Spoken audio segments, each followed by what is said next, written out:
If you don't have your beer, you're doing something wrong, man.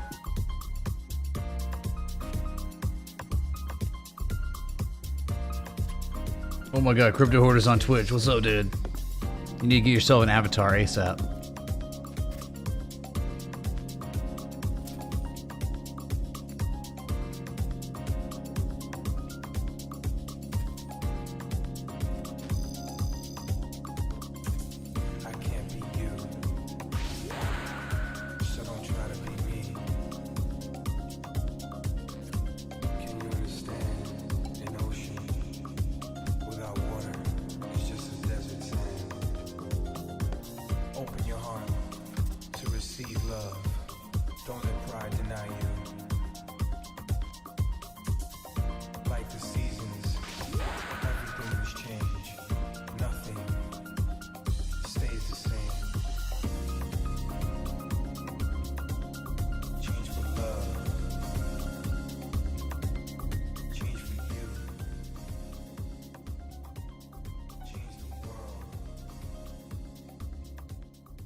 Hey, traders. Welcome to the stream. Kind of special because it's National Beer Day. And also, it's my first multi-stream. Oh, dude. Over 2 years, man. Since I streamed on YouTube and Twitch at the same time. It's been so long. Bitcoin was like $3,000 or $5,000 or something like that. Maybe. I can't even remember for the life of me. All right, it's been a long time. Anyway, so that's what's special. So if you like Twitch over YouTube, you can watch me over there. We're just trying it out. It seems like the platform has improved over the past 2 years. So just maybe some feedback on it, how everything's going. I don't know. Brad too, also. Yeah, I don't know either. I'm gonna turn that down a little bit if I can. My God. Sorry, dude. More to manage.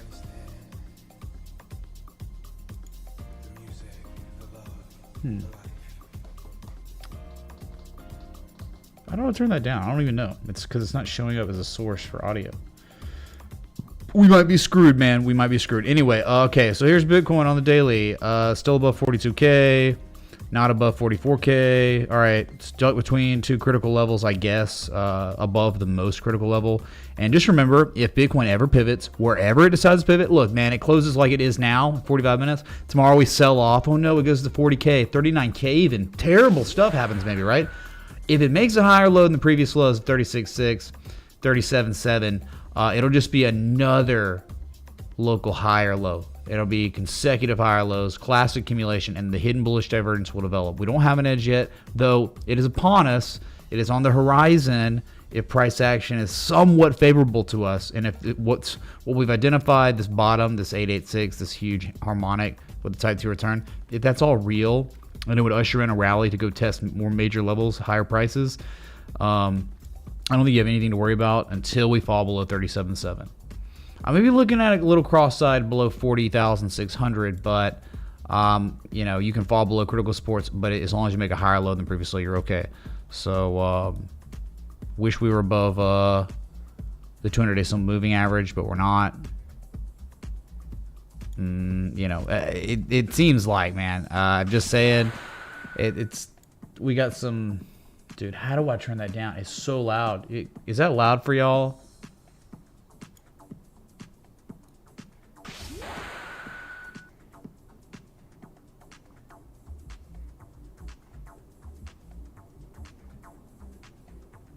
It says hide in mixer. No, it's not loud. Not too loud, Brad says. Okay. Okay, good. It's not too. It's just loud for me, so I'll figure that out at some point. Anyway, 4 hour. Someone could argue that there's a low on price and there's a lower low on price with lower levels of negative momentum, and that would be classic bullish divergence already. Really, the RSI is not giving you that luxury yet. You don't have it yet on the RSI, which I would the way most comfortable having it on both. Like, you rally here, you go test 44.4, maybe even 45.5 if we're lucky. and then you get to 40, 50 on the RSI, you reset, you sell off again, we get like a double bottom down here with RSI divergence and maybe triple bullish divergence. There's ways to make this argument way stronger, even where it is now, but it's going to take more time and more price action, ups and downs. So, I mean, it's there, diverging. You are kind of on the 4 hour, at the near the heart line. You never tested the 200 moving average, which is right around 42.6. Yeah, Scott Carney's coming on stream. I don't know, maybe like 15, 20 minutes. I was a little late. Yeah, we had a great live stream this morning on his channel, Harmonic Trader. Check him out, Scott Carney on YouTube. He's the man. He's the godfather of harmonics, if you didn't know. He's like Captain Harmonic, you know? Instead of earth, wind, fire, it's like bat, crab, 5-0, butterfly. With our powers combined, Scott Carney, Captain Harmonic. He's our hero, dude. All right, so guess we'll go to Ethereum. That, I don't know, man, kind of like flagging a little bit. It's whatever. I don't know. It's so insignificant. See, the thing is why I'm saying it could be flagging, because there's no bullish edge. Not even close to a bullish edge on the 4 hour right now. This is the way it looks before it rallies to make a lower high in the previous side, and then rolls over again. And then after it rolls over again, it makes a lower low, or the same low as when we get that edge. We just don't have it yet, man. We just don't. I mean, right? I mean, am I crazy? Look, you know, this is a 113. This is an actual shark. This was being VX. This is D. 113% retrace, literally to the dollar where it reversed. Maybe it's reaction low, reversal low on the small structure. But, you know, I'm just going to have it painted like this. There was hidden bearish divergence developing, but it's just rallying some now. You know, hey, who is it? Citibank or one of those major institution scams? They said, oh, what was it, Brad? Ethereum to 9K. 2022 Topson. I don't know, man. There's like no euphoria. There's like no hype. Even, look, it's just crazy how spoiled we all get, you know. Remember back when Ethereum was at $300, $83 at its low point, but still $500, $800, $1,000, $1,800, all those different dollars, and we're at $32.50, and there's no hype. That just shows how spoiled everyone is. Including me. I'm spoiled too. What do you want from me? We're all spoiled. Yeah, Bitcoin needs to be at 5% per day or I'm not watching. It's messed up, dude. It's a messed up world we live in. All right. Hey, if you're ever on Twitch, be sure to hit that sub button, man. Go hit that sub button, dude. The Twitch Prime, man. Twitch Prime sub. Or whatever. Okay. I got 6 sub points, man. I lost them all during the sabbatical. I guess one thing you got going for you is you're above the April 1st low. You got that going for you, which is nice. You even back tested it earlier today. And you're rallying, man. But I guess the good news, you know, until this rolls over again is, well, it's just peaks, man. There's a 20 or 3273. You break 3273, then you probably go to 3400. But that's an area. We're just talking about local highs, levels of inflection where you've run to test it and you failed and you violently reversed. You've done that multiple times this year at 3272. Clearly, look, I'm just pointing it out, looking at it. I just plotted it for you. So, like, maybe we can break that. I think we do have a straight up, straight down, straight up, straight down situation on our hands. So, big deal. Ethereum. Market participants, it is on you to break us above 3273, really. If you do that, it could be a quick run up to 3420 again. Hey, Abe Show, there's the Twitch Prime sub. Swear for the technical dollars to be destroyed. I hope Probes is watching. We got old memories back up here on Twitch, man. Yeah, no coffee today, man. Just beer on National Beer Day. If it was National Coffee Day, we'd be drinking only coffee. You know how it is. So, first beer. Scott Carney's going to have a beer too, or 3, or 8. Just kidding. Okay, that's Ethereum. No stone left untwined. Here's your 3-day massive, disgusting bearish engulfing candle yesterday. Whoa. Larley, Carney, Ray and the old gang hype. Clinking beer mugs. Larley. You misspelled Larley. So you weakened his name and legacy by misspelling him.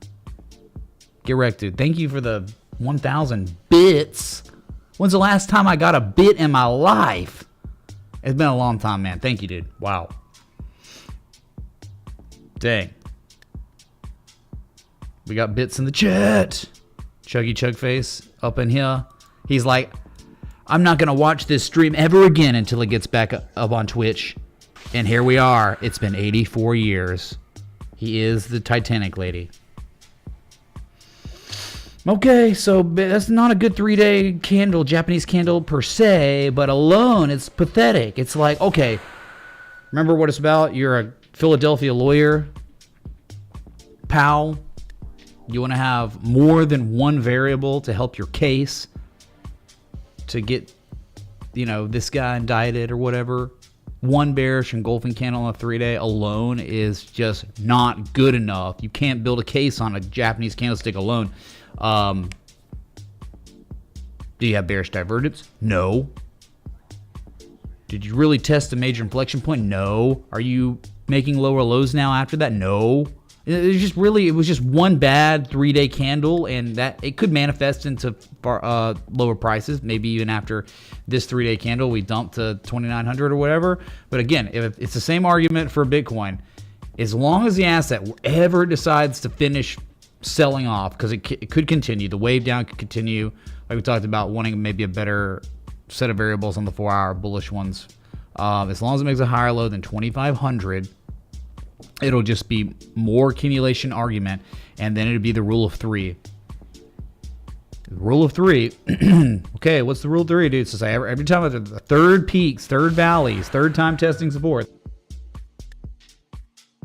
resolution comes after that third time. Not always, but a lot of times. It's like a phenomenon. It's like the bad action magnet move phenomenon. The rule of 3 phenomenon. Like 1, 2, 3. That was it. Massive drawdown. Then the attempted rally, the lower high, and then the dump, right? So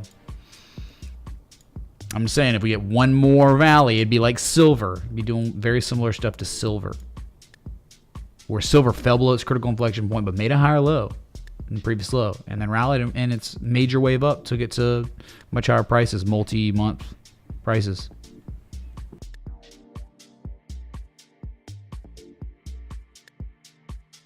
Okay. You're not watching until the Rise stream. Joke's on you. You're literally watching right now. You can't type that and not be watching. Thanks.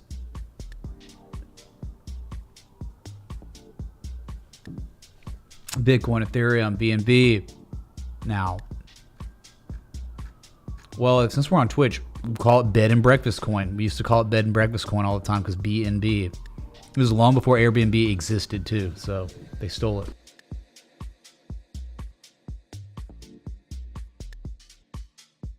Yeah, you got BNB doing just fine. Now, it didn't have a good day yesterday, like nothing else did, but still trying to get above 430. Dang, man, at one point today, it was at 449. That was not happening this morning. It's been later. I hope if you can stay above 429, all's going to be well. Bulls want support resistance a million times, could be support again. If you stay above it long enough, you got a good chance for 500. If you can't, you're going to sell off, but as long as you can make a higher low than previous low, all will play out, all will work out, all right?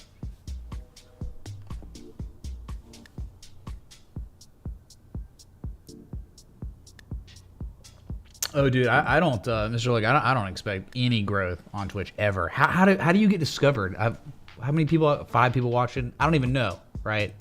It's like there's no expectation. 62 viewers. You don't get discovered with 62 viewers on any category. All right. But this is a long game thing. This is like, it's going to take time. This is like, yeah, of course, it's like when you haven't streamed it this long.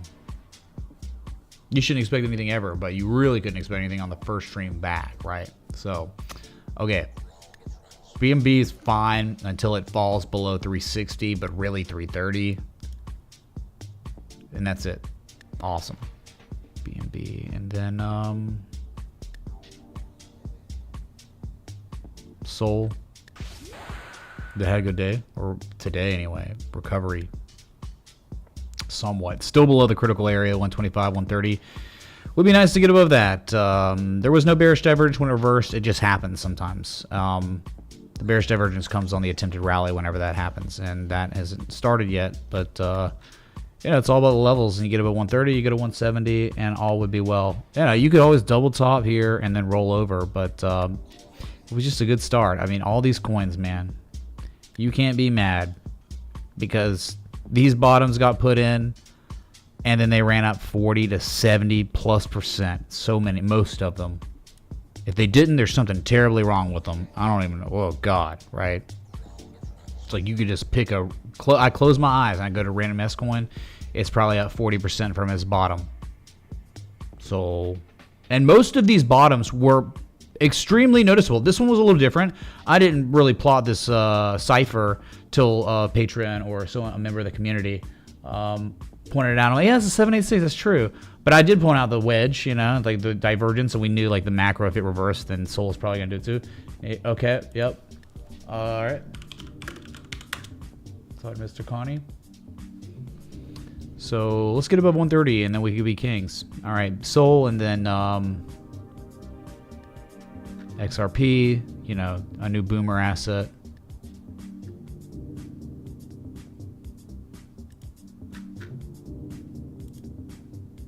Dude, it's up 3%. Oh, it's almost up 4%. Has it made a high? So can somebody call me? Like, I'm buy a beeper, and if XRP ever makes a higher high than its previous high for the first time in a year, somebody page me on this. It's a devoted beeper to XRP making an effing higher high once in its life in a year.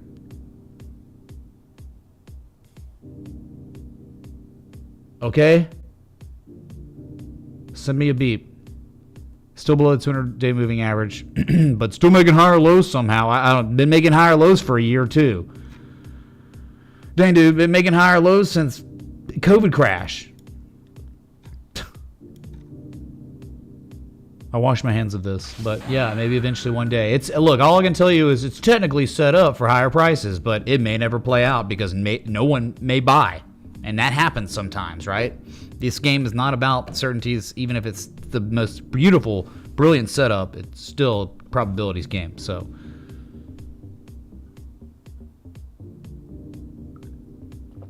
everything going on okay? Hey, yeah, we got emojis over there. Crypto Hoarder is taking advantage. He's spamming the hype button. Let's go, dude. We got hypes in the Twitch, not on the YouTube, unfortunately.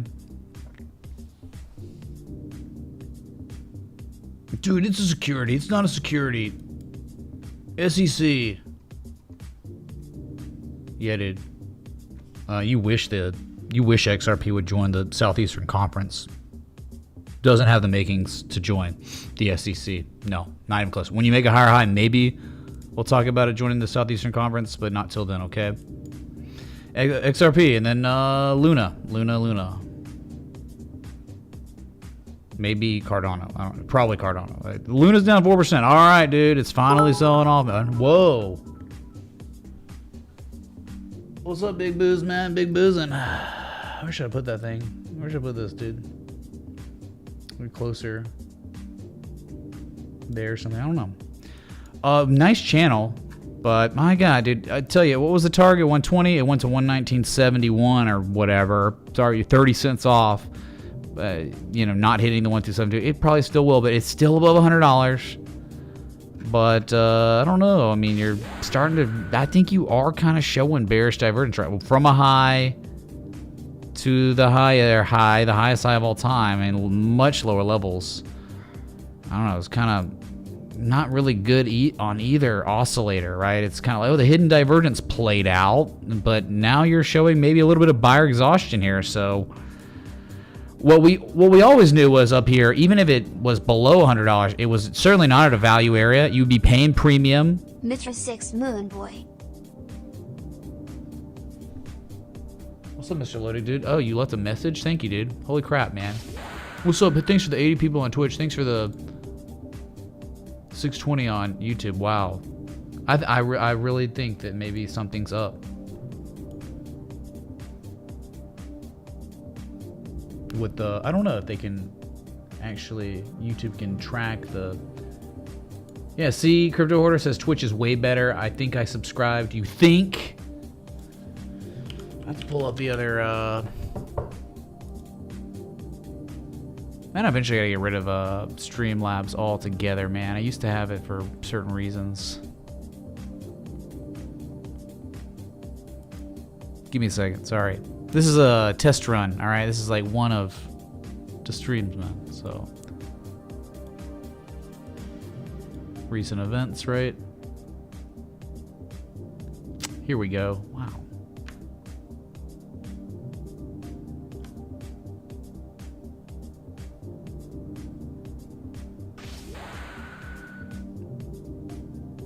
Whoa, I'm here, Mortal.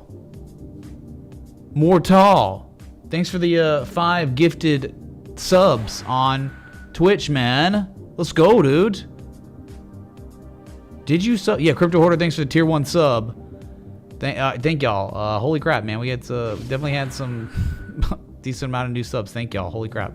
All right. So Luna, man, you're the channel, but you're definitely maybe showing possibly some bearish divergence. A 3-day, maybe 3-day would help. Mr. Lodic, thanks for the gifted subs, dude. RSI is kind of sketchy a little bit. The high, then the highest high, and then the lower levels are out of strength. The MACD's not showing it really. All I'll tell you is Luna was 30 cents from the target, right? And it is so high. It is so not at value areas, not at actionable long areas, really. If it holds here, it would be insane. Like, you catch volley. What if the market conditions recover or something? Could be amazing. Like 120, 140, 160. Amen. That's Luna, dude. Cardano. Hey, remember that time we were talking about Cardano and I was like, dude, what if we got a pullback? Remember we were talking about you were flipping an effing coin in this area? You're flipping an effing coin. And the coin landed on tails or something. Oh, this is really not, I love it. National Beer Day. Raising my can for of go Rock respecting Chalk TA. Natty Champs. Dude, I love it, man. Restream, I'm telling you, they've improved the living crap out of their platform. Now I can see the actual super chat in their chat. That's amazing. Thank you, Grant F. Yeah. AVGO killed it today, right? It was like one of the top. No, I'm thinking about AZ. I'm thinking about AutoZone. Sorry. What's going on over there? You did subscribe. Working well. Excellent, dude. Excellent.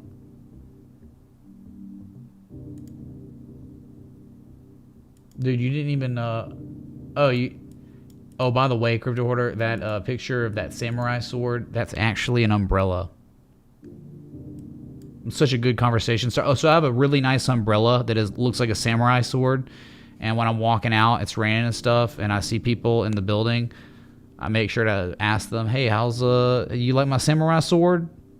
I make them look at it, and they're like, oh, yeah, that's nice, yeah. And I'm like, no, I'm just kidding, dude. It's just an umbrella. And hey, great conversation starter.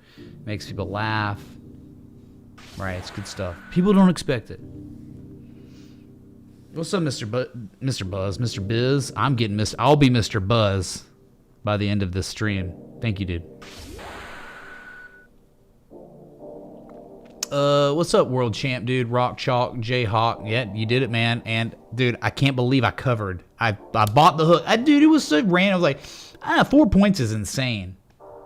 I'm just going to shave 2 off. You know, that seems like way easier. You know, that seems like instead of 14 points, it's like 13 points. Or, I'm sorry, so 14 points is 7 points in a football game. So 1 minus 2. Whew. You didn't even know. It's like, I didn't even know I was going to win the bet till the last, like, 30 seconds. No, it was like the last 4 seconds of the game, dude. Remember your freaking team, the team that, you know, I bet on, like, he ran out of bounds. What are you doing? Okay, anyway, so Cardano, man, it dumped. And maybe we continue to dump. Maybe Bitcoin pulls back more because it's bear flagging on the 60-minute. Ethereum too. And you get lower. You get to 92 cents at worst case scenario. But you start getting lower, then hidden bullish divergence starts developing. I'd like to see us start pivoting and showing some price action. But the inverse head and shoulders argument is in its development, but it's not even close. We got things to do. Whoops.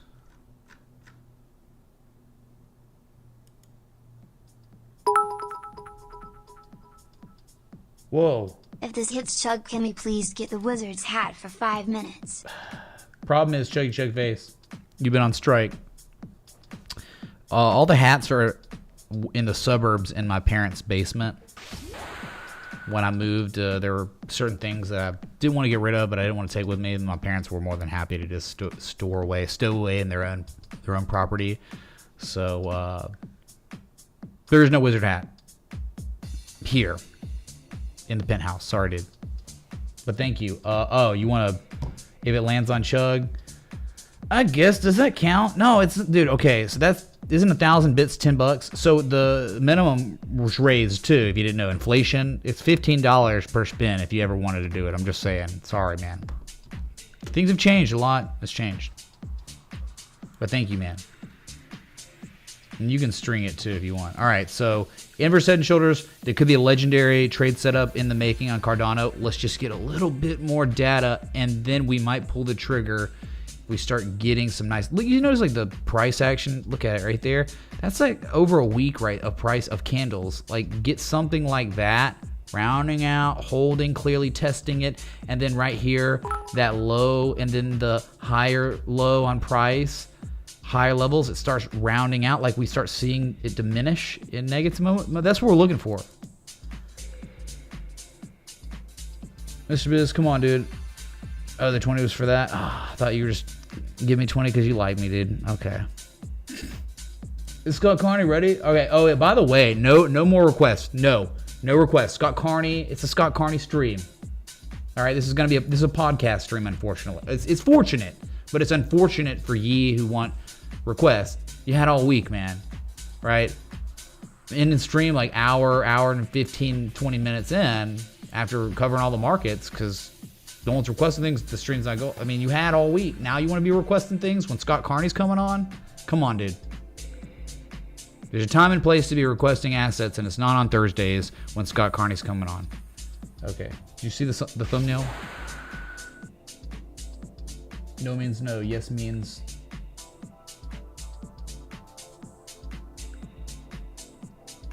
You're here plugging in? Okay, I'm putting my headphones on.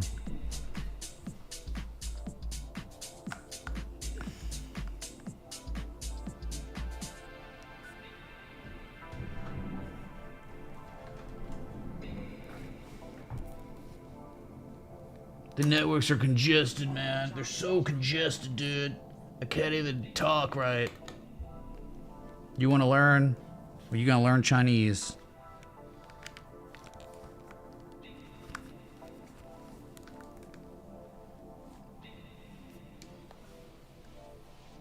Okay, I got on the headphones. Way more professional now. My voice is inherently better with these on because I'm a podcaster now. Who is that, Art Chameleon? What kind of emoji is that, dude?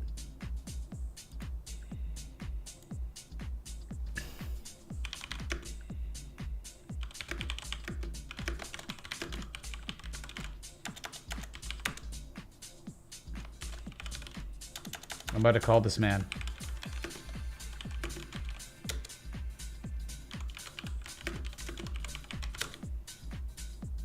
Is he ready? Scott Carney, you keep switching between your freaking two accounts, man. All right, I'm gonna call this man.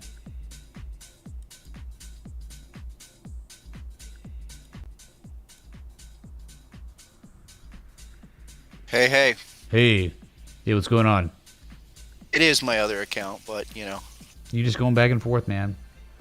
It's caused several computers spread all over the house, so this is, I'm operating off of a different one, but I think this was Scott Carney official, so that one's even probably more legit. Scott comes on.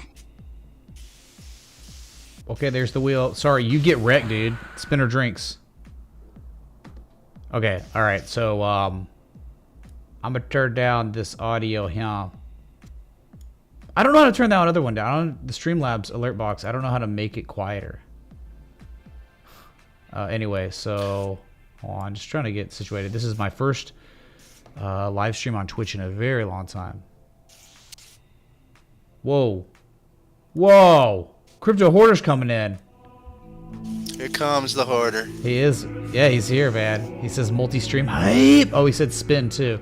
All right, I'm spin for myself. I'll protect you, okay, Scott? Crypto Hoarder tipped $103.67. Multi-stream hype. Spin. 0.03200000 EDH. So, Scott. It's really national. Oh, yeah. I did not know it was National Beer Day. I didn't either. Brad posted something about an IRL, community IRL, and I'm like, what? I looked it up, and it was. And here, I went and got out and got half a case of more Stella, and I just finished my first beer, and we're only 35 minutes into stream. So I'm going to get another one right before we start. You don't have to. I'm just saying it's right here. We get another beer, and we're going to talk about these markets. Maybe just talk about kind of some stuff that's discussed today. Probably be more crypto. Man, we really went down the stock market rabbit hole today, didn't we? We spent very little time on crypto. I mean, towards the end, I guess. We did. It was actually a great discussion. No, we kind of started and finished, but it was a real good. I mean, we were 2 hours in before I even looked at the clock. So yeah, if you haven't checked it, check that stream on my channel, and I appreciate it. Yeah, it was a good one, and it always seems at that 4-hour bar, right at 12 noon Eastern on a Thursday, something's happening in crypto or Bitcoin. Yeah, it's really been. It just looks like it's kind of 60-minute bear flagging, just some bearish consolidation, and probably setting up for one more leg down. I don't know. I mean, I hope I'm wrong. Like, I really do. But he just 60-minute Ethereum chart. It's just kind of like, look, I mean, am I crazy? Like, okay, you marked down, you made a lower low than previous low, and now that consolidation, and now you have hidden bearish divergence is there, right? I mean, I don't think that's crazy, but I don't want it to happen. God, I don't want it to happen, but it's not about what I want to happen. It's just about kind of things being identified. So yeah, it did spend some time up there. I mean, it's you're at that. You hit that 1618 extension from March, and you overshot it. Yeah, and then so what's a 382 from the low to high? Yeah, low to high. What's a 382 pullback? Probably close. I would think we touched it like the Jesus. Yeah, measured off of that pattern. That is the 382 touched. And you reacted, but the reaction was rather wow. The reaction was we're going to paint a bear flag on the 60-minute. It's not really. Let's see what it does. Again, if it goes sideways, okay. I don't expect much. I really don't. I think you're going to get reaction moves, and then you're going to have to pay for them on the way back down. Have I mentioned I love this voice? Coffee. Typing random words. Yeah. I'm words are spinning. I'm not trying to. My hair is no longer hurting. I'm trying to keep these down. Yeah. Inside jokes on the bedroom to boardroom. Hold on. What's going on? Hold on. Oh no. I'm getting bombarded over here with all kinds of stuff. What's going on? Yeah. So Brad told me. Hold on. So I get reminders and stuff. Before I get this beer, and before we really get this rolling, big shout out to a couple new patrons, Jack W and Peter B the third, not the second, the third. Thank y'all for joining the Patreon. Getting this beer, 2 seconds, literally 2 seconds.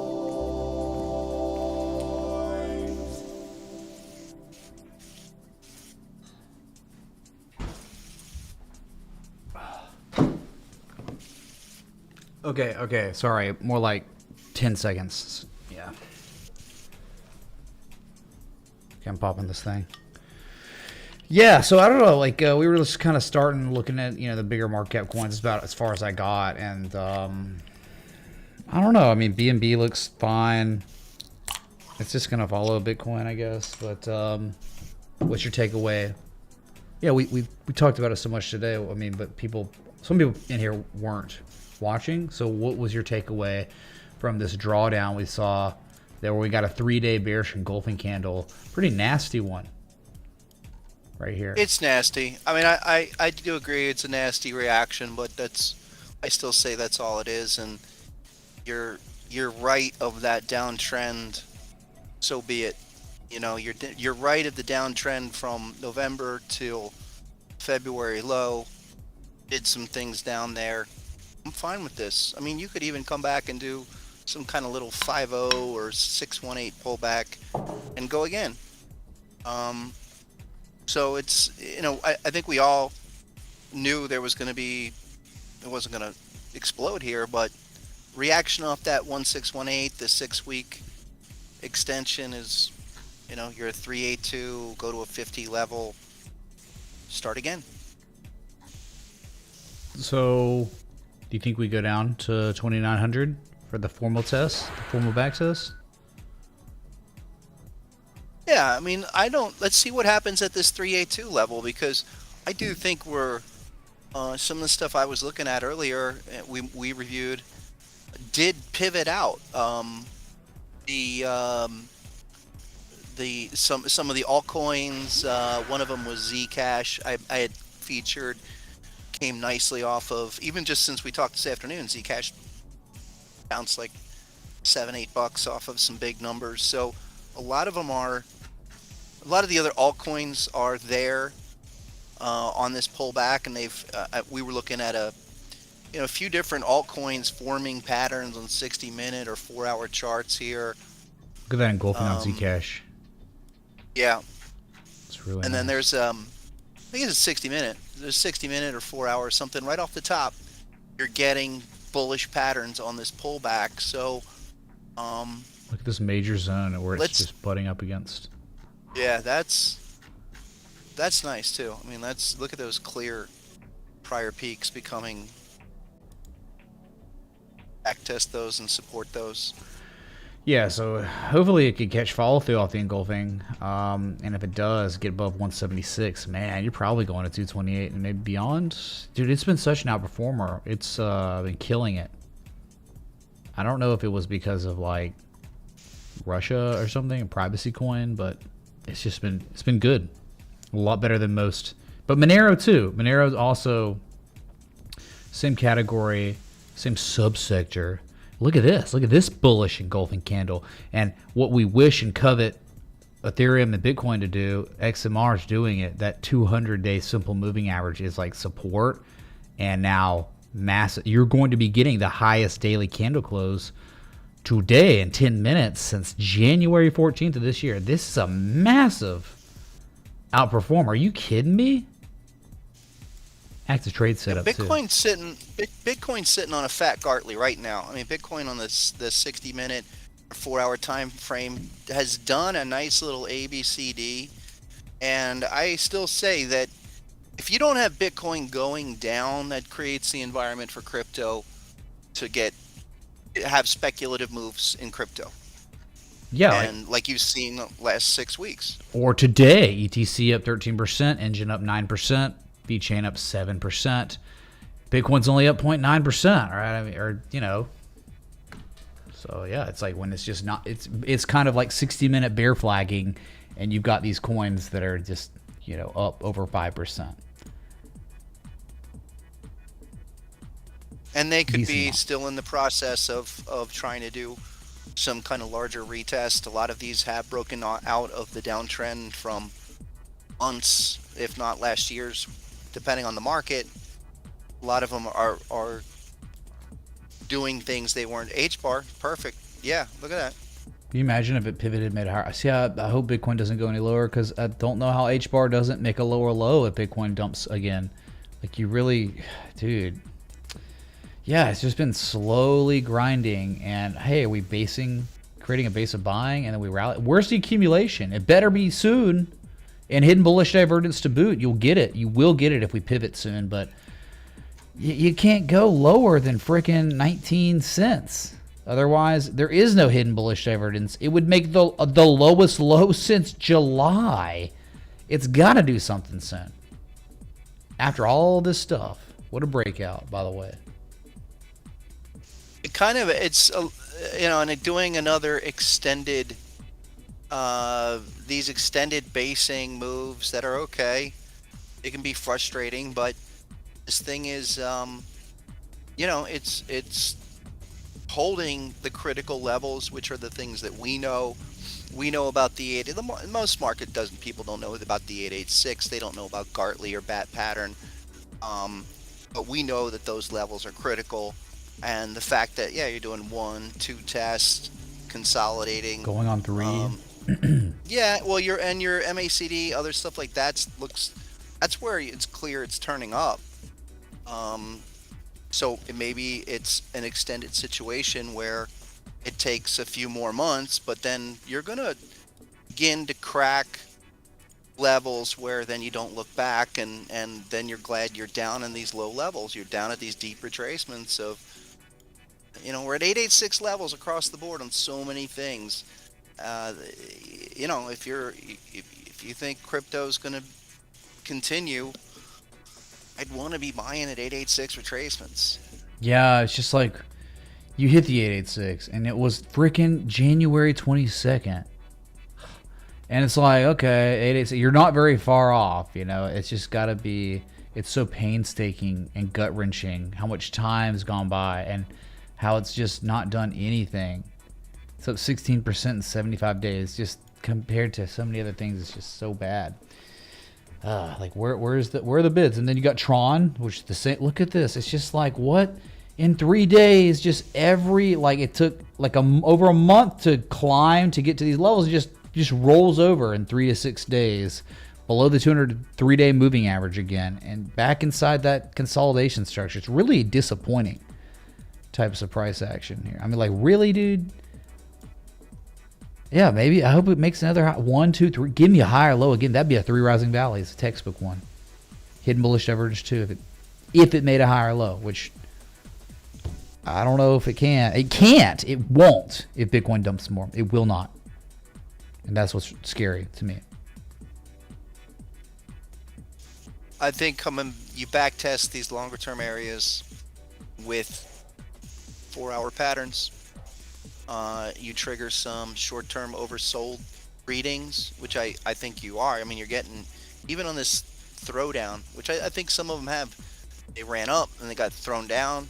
Doge looked like it was ready to go, but it ran right to 18 cents, thrown back down to 14 cents. But you're kind of such a bamboozle. You're kind of trying to hammer out some support here. That's how it goes. I mean, it's not going to be a straight off explosion until you at least establish some structure.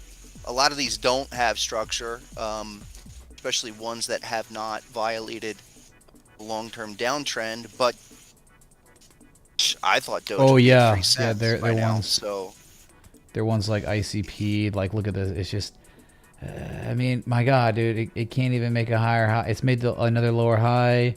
It's below $21. You talking about ones like this? Just terrible. Yeah. I think Doge is in a better spot than ICP because that's, you know, all-time low for the range. Thing like this one and this one like FIL, like just the terrible of terrible.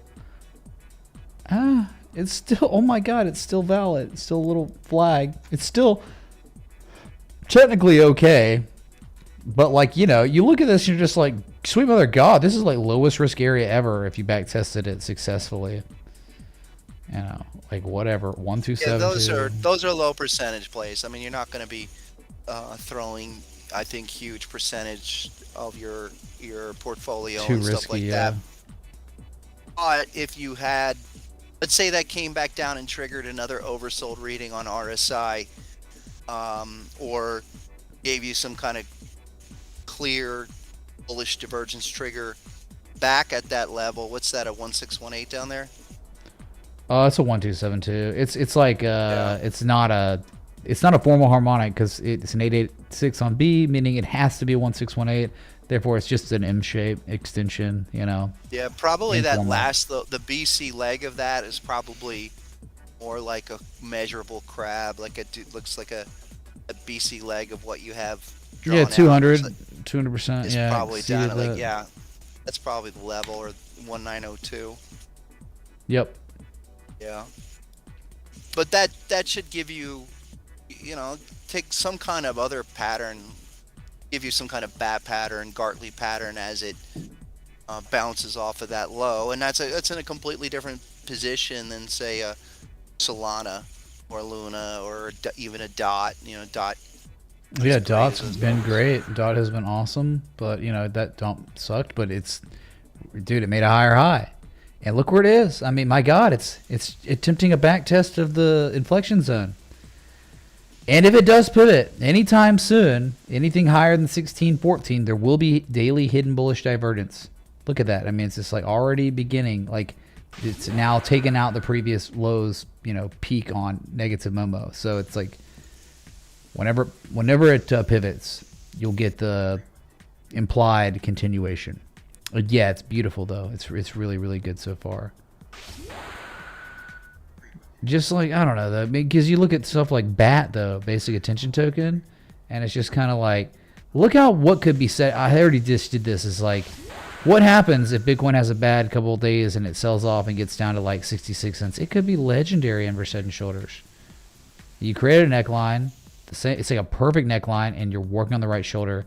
If you were working on the right shoulder, that means it's probably going a little lower if you want a symmetrical one to match that low from January 24th.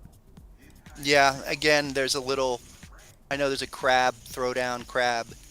You go back, basically the beginning of the year, you start there. It's highlighted within what you're sketching out, but it's another one where it's like a 2.0 down into this area where I think it's 75 cents or something on BAT.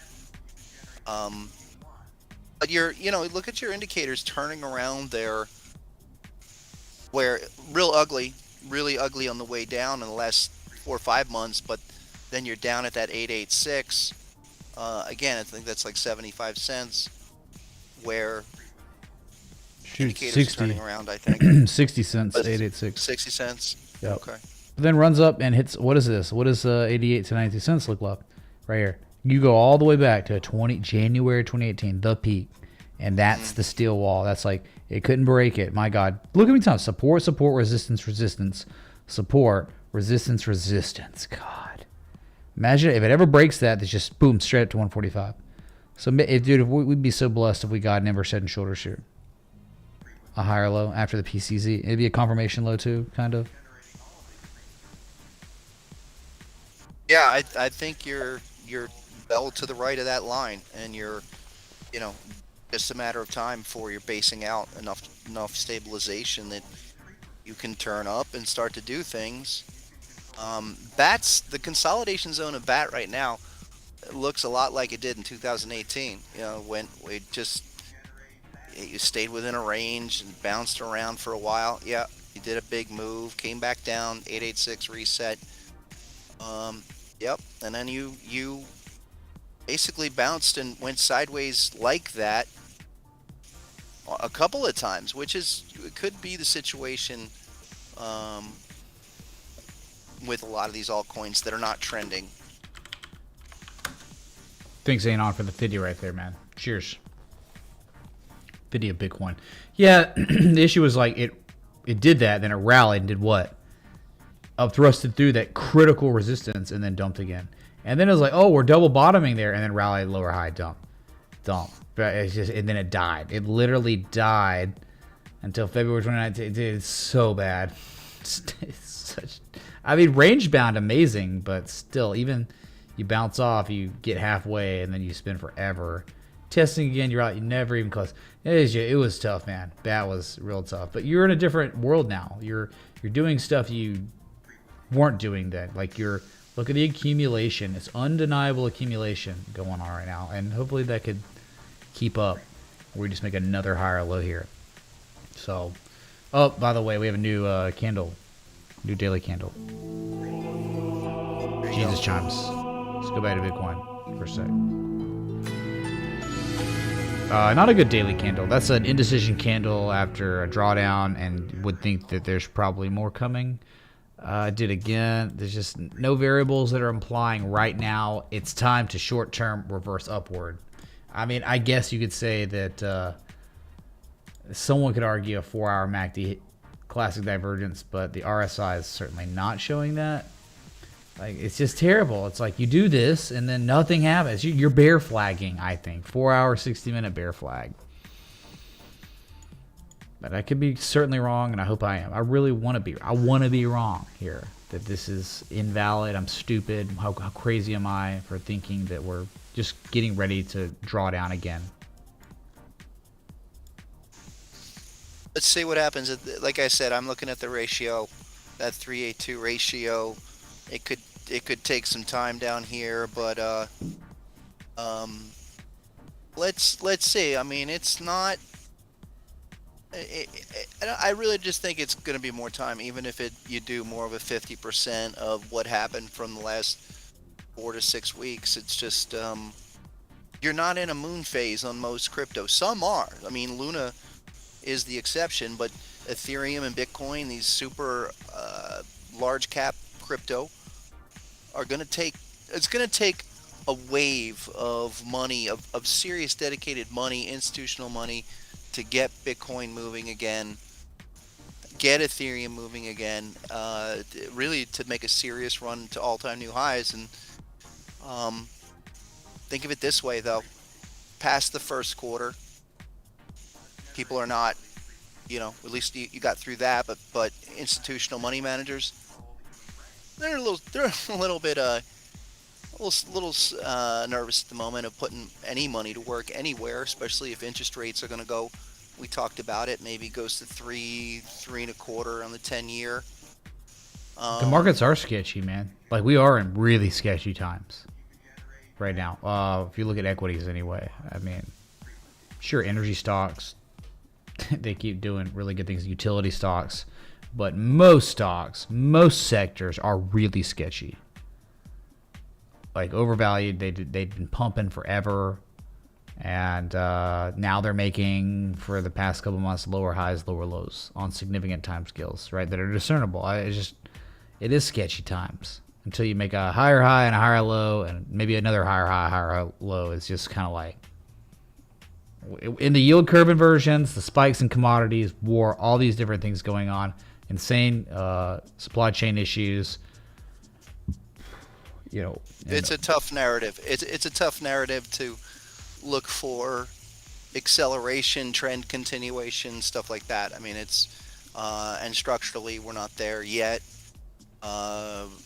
Acing, and again, I still think that if Bitcoin was going to go lower and really take out the 30,000 level, I think it would have done it on that last run back in February. And I think 30,000 is a huge number that people are going to defend going forward. And again, we could be in a slow crawl for months on Bitcoin, while maybe some of the action truly is in altcoins that they can get moving. We talked about that. What was that? KNC is one that's been doing quite well, and the LRC and REN. Of course, every time they pop at 10-15%, they hammer it back down. But they're talk about a trend, though. I mean, KNC trend, man. Yeah, that's a totally different position than a ICP or Filecoin. Most coins, where they're just making lower highs, lower lows. Yeah, I don't do a lot of work on the moving averages. Of course, I look at it. I've studied it. It probably should be showing it more on the charts, because I do think the things I've seen with crypto, moving averages, 200-day, those are, the real firm lines, and a lot of crypto technical people are looking at moving averages, and so I think even something like that, you're coming off another retest of that moving average and responding. Crypto Hoarder said sketchy, like that one back alley in the city you don't want to walk down. Oh yeah, you're talking about on 6th Street in Austin, that one.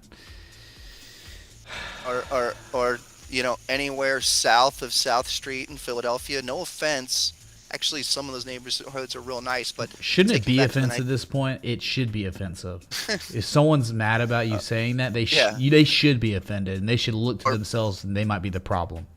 Maybe I should say prepare for offense instead of no offense. But no, I mean, I know, seriously, funny. Yeah, some of those streets, crypto harder down there, are not.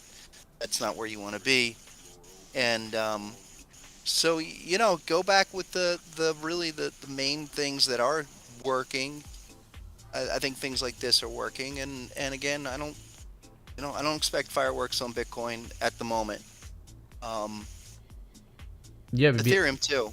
Yeah, it'd have to be like Apple announces that Bitcoin's gonna get on their wallet or something. You know, like that would be a news catalyst that would probably propel this, propagate it higher. But for now, dude, or this Ethereum, sorry, Bitcoin, that just to me looks like there's just nothing really that sticks out as spectacular right now. So, I mean, well, you do have that moving average. I mean, that's actually coming in an area where, right off the top, if you draw even a simply what I was referencing earlier was, you do have kind of this ABCD structure right off the top currently, that I think it was a 382 move already from the high to low on Bitcoin. Around 43. What is this? The 382? Where are we on? Yeah, are we 50%. The three. Oh, but off the February low. 382. Whatever the low. 382. Yeah, the low for the year. Yep. With an ABCD there, you can. I mean, if you just trace it out. Yep. TradingView has an ABCD tool that. A, B. That's an error. It's C, D. Yep. 1414. We're close. You talking about this or? Yeah, let's see what it does there. Let's see. I mean, talk to me. You'll be here. You'll be here tomorrow night. Have you missed a stream this year, Mitch? Not yet. Man. I know. If you in 24 hours you come back, let's real see mental illness hours, dude. I like my freaking mental health is probably taking a nosedive, a toll doing this, but I've been doing it for years. Yeah, I take off here and there, but it's normally because I'm traveling. It's not because I'm just gonna take off. I'm like, oh, what do I do, man? If I just take off, like normally I'm like, I can take care of everything in my day, and streaming's only like an hour or two, so I don't have an excuse to not be able to make it if it's my like job, you know. It's like other people. I always think about like people working the 9 to 5 that watch, and I'm like, and then I'm over here being like, meh, in the penthouse, like, I'm gonna take off, man. And it's just like almost a slap in the face to people working, grinding so hard every day, you know. And it's just like, I don't know, that always sticks in my mind, and maybe that's also part of like why I just keep coming back 7 days a week and stuff, because it's just like I don't have an excuse, man. Yeah. Joe Schmo's out there busting it. I don't have a right, because he wants to know what's going on. Well, crypto, ever since crypto showed up, I'll tell you what, a lot of traders who missed, and I was one of them, you know, that didn't have action on the weekends before crypto. We wouldn't have action on the weekends. Good luck. Yeah. And so now crypto is 24/7. It is, man. A lot of traders like that. It's a freaking sleep schedule devastator, you know. It's crazy, man. It's just like sometimes I want to unplug, but it's just like, oh man, it's so tough. It's like, is it addiction? Maybe. I'm not like degenning or anything. I'm talking about like just addiction to staying with my ear to the ground, to the markets, to where I'm always kind of fully aware, because it's like, imagine this being my job, and then like someone's like, how's Bitcoin doing, or how are the market, and I'm like, I don't know, I haven't been paying attention. And it's like, what? That's your one job, is to pay attention, you know? Yeah, it's a lifestyle. I think it's for people that are doing charts, doing trading, that are into it. I say it's a 365 24/7 passion about, like your favorite sports team, but it's 500 companies, or your favorite it's, Beanie Baby dude. Yeah, or 100 crypto or whatever that you're following, what the latest score is, and you're tracking it like that. But there's, life-changing money involved, and that's a real good motivator always. Did you ever get into Beanie Babies in the 90s? No. No? You never bought one Beanie Baby, dude? Really? No. I collect some stuff, but I don't collect. I have a few guitars. I know that's really cliche to even say that. But I have some. Way better than a Beanie Baby, guitars. dude, for sure. And to date myself, I reel-to-reel tapes. Those reel-to-reels from the '60s, and play them on the old school. Yeah. Yeah. Oh yeah, they remastered. I think they got technology to remaster all that stuff.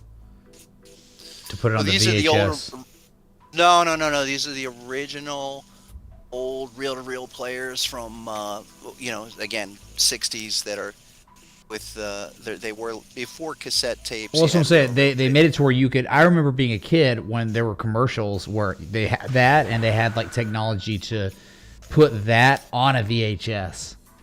And then I think from the VHS to the CD player or whatever, DVD, and then from the DVD to like a USB or something. Now it's like cloud, What's after cloud? What happens, like all this, how it's going? I mean, what could even I guess decentralized cloud, right? I mean, that would be the next step, like where it's no one could ever take it away from you. If even if they owned the server, they couldn't, right? I guess.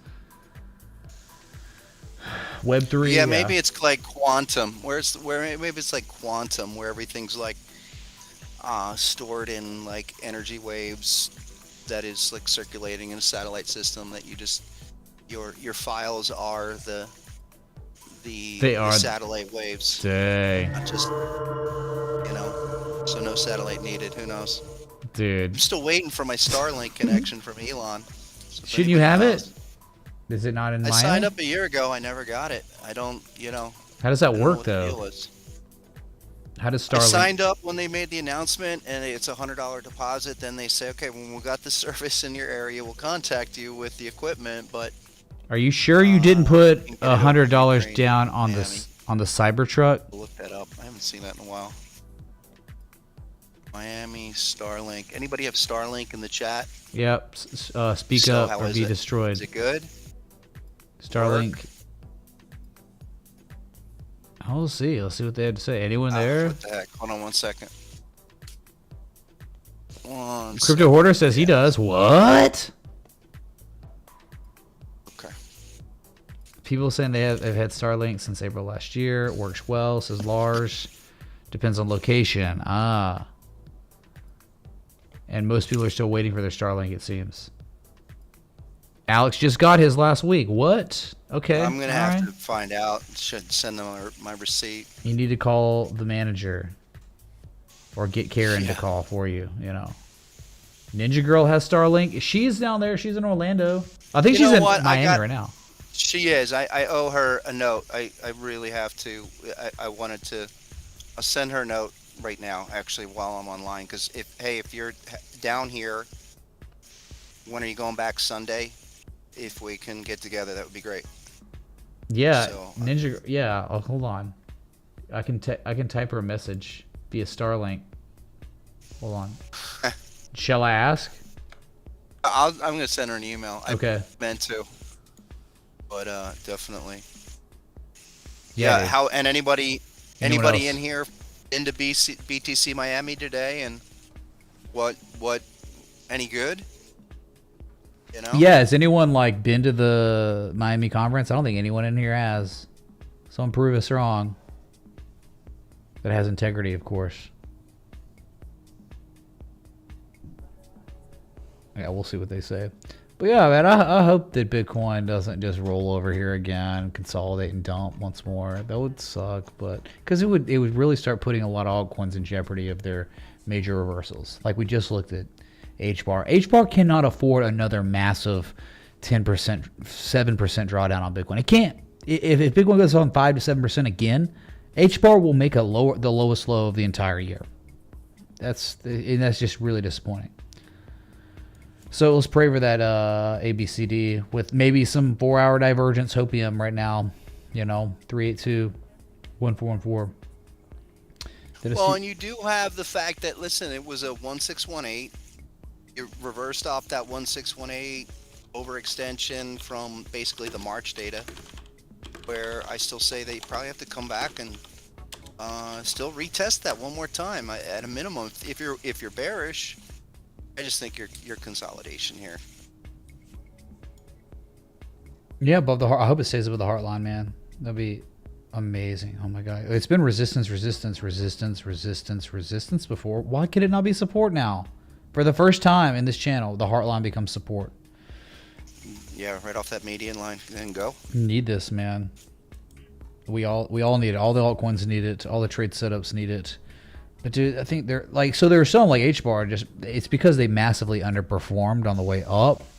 There are others though that are not even close to being like taking out their entries or making lower lows. Like I mean, even Doge is kind of one where it's like it's still pretty. Look how far away it is from its lowest lows.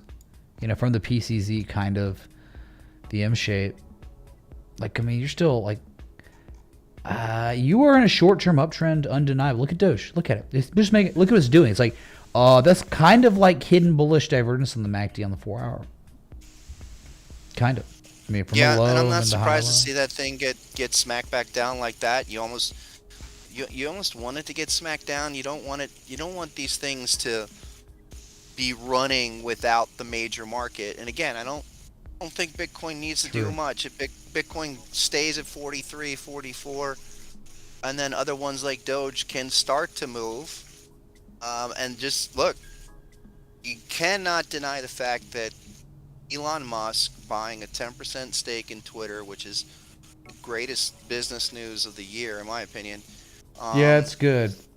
It's good. Somehow doesn't mean he's not going to be making moves on the other projects he's got his finger on, which is Doge and Twitter should be in the portfolio, I guess, right now these days. Anything Elon touches, it's kind of it goes pretty well in time. But I mean, he still owns all his Bitcoin. Yeah. And where's he gonna go? I don't think he's gonna invest in the market. Where's anyone gonna go? For yield, like I mean, real yield, like in these market conditions. And here's another one. Here's Calm. Yeah. That's a nice one. Wow. It's a trade setup too. It got a great entry and then it's just pulling back. And is that a 1618 off of the that last ditch down from last year? No, 1272. Yeah. 1618 is at -7. Yeah, I thought negative so. 2. They would looking at the screen here. They'd be paying you to own it down there. I gotta blow up the screen here so I can see. But yeah, dude, it's like it was such a great like low risk. It's like, yeah, this is it. Entry now. You've sprung. You kind of back tested it. Would have run up initially, but yeah, it's got to pull back, and all we can do is just hope for the higher low. Dude, again, September 2020 is so similar. Like so many assets, like this is how it starts. And the euphoric, people get really euphoric. Like even Litecoin locally now, it's like, look at it, dude. It's the 113, and it's the shark. It's the major inflection points for 2017, 2018. You're above it now. You're coming for a formal back test, and maybe, just maybe, we get a higher low here on the back test. It'd be legendary. But like I'm saying, if you go back to 2020, it was just kind of like, look, you hit the PCZ of the shark, you rallied twice. Then look at this right here. Another the big move up. Then oh no, holy crap, dude, big sell off, and people were scared. Holy crap, they were scared. But shortly after that, but look at the moving average. Moving average was in a beautiful spot, which is where I think a lot of other coins. I think Bitcoin is at a spot where you're just coming up to kind of try to flip the trend of that 200 moving day average of being able to get that underneath you. I mean, the Litecoin's a great example because look at how you formed the pattern off the 886, but then that got you above the moving average, which is what you really need to get an explosive move. Otherwise, you're just going to get reactions all over the place. So, but that's, where we are now on Litecoin is almost to run it. Think so, base. Nice. Yeah. I agree. I would like to see us get above these levels. My God, like at least you break above it. Let's see. Are there any other coins that are doing like breaking above the 200 moving average and staying above? I mean, Ethereum, like look at it locally or lately. Bitcoin Cash is a similar position. Yeah, it's like you tested and failed. Dang, Crypto Water, what's up, dude? He's telling us to spin. You are more than welcome to play this game with me. If I you need want. to go get. I'm gonna go grab a beverage in a minute here because I definitely need to. Yeah, refresh. I just finished number 2. Holy crap, 2 beers in 1 hour and 14 minutes. Damn. Get the breathalyzer out. Oh my God, dude. Well, I don't know. I've been good, man. I've been cycling like 4 or 5 days in a row now, cycling 5 miles every day. Nice. So it's just. You do those things, it's almost like working for the weekend. I mean, I'm like, you're working out for the drink end or something, right? I mean, take care of yourself so you can enjoy times like this. Because if you don't take care of yourself physically or whatever, you're just drinking all the time. It's like it loses its pop. It loses its notoriety. It's fun. I don't know. It becomes like mundane. Like you gotta not do it for 5-6 days and take care of yourself, and then you can do it. It's just easy, fun time. Gotta get out of the house, as they say. No, yeah, you're right. No, Twitch chat's not dead. What are you talking about? Look just above you. You can literally see all the Twitch chats, the purple logos or whatever. We'll see. We'll see if Twitch people can even get hype in the chat, dude. There's like 70 people watching on Twitch, which is like, again, like, of course. I'm surprised it's 70. But I'm not on Twitch. Yeah, dude, I haven't. It's just it's like a YouTube streaming type of thing. It's a superior streaming platform, but the demographics are much younger people. The discoverability is much different. Like, with YouTube, you can type the title of your stream, and that is the way you are found. So say Bitcoin was pumping and you had Bitcoin Live, and a lot of people were searching for it, you might have a lot of discoverability. I think that's changed a lot because of CNN. All these companies have taken over YouTube. They don't no matter what, man, like they don't want the little guys to get big anymore. They've realized the power of the influencer. Some of the influencers like PewDiePie kind of get unhinged and say crazy stuff. So they don't want them to have power anymore. So they've begun to suppress the algorithms. So it's really lost a lot of its power that I used to have, all this power. Like 2019, when that run up from April 1st to freaking, June, when we got to 14K. I mean, I had like 4,000 people watching me on that stream. I mean, at 50,000 views, it was crazy. I don't ever get that anymore. You can't get that. They changed the algorithms to where it can't happen anymore. Especially for me because I don't monetize. But anyway, Twitch is about how do you get discovered on Twitch. There's only 2 ways, and they're way more difficult. It's the category your channel or your stream is like categorized in. You said that mine's in just chatting right now. Which is one of the most popular, but also the other way to get discovered is concurrent viewership. So like you won't ever get discovered with 70 viewers, like, because you get pushed down. It's like you go to the just chatting category and it's going to be people on the front page with the most concurrent viewership. So if you have 72 viewers, like like no one would ever scroll down that far to find you. So, but at the same time, I mean, I remember back when we did it, I don't know if you remember Rimlog, Matt Antonucci. He was down there at the, I believe he was at the meetup with us. He was definitely at the meetup with us, multiple ones. But like he said, if it wasn't for us restreaming on Twitch, we never met. And he's such an awesome member of the community that like stuck with me. And I was talking to someone recently about trying something different. Tried it out, why not? So I'm like, yeah, we'll give it a shot again. Who cares? There's nothing to lose here. Nothing to lose. Making it available. Yeah, exactly. Who knows who's out there watching? It's been 2 years, man. In 2 years, remember, live streaming and trading became way more mainstream. And the platform that I'm using has improved substantially too. There's just a bunch of reasons to just kick it back up and see what happens. So look, I'm gonna get this other beer. If you want to take this time to get a beer as well, we can reconvene in like 10 seconds. You know. Yeah, that sounds like a plan. I'll be right back myself. All right, like button, bell, sub, hit that sub button and follow button on Twitch or be destroyed. Okay, chat. All right, bear back.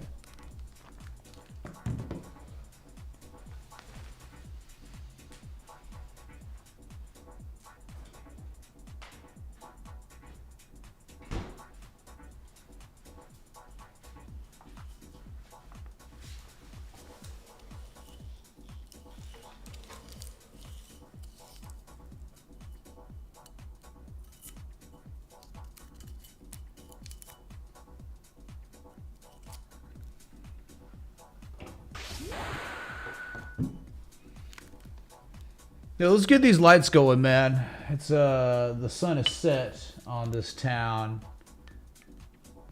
and people need to be disturbed and freaked out by flashing strobe lights or something.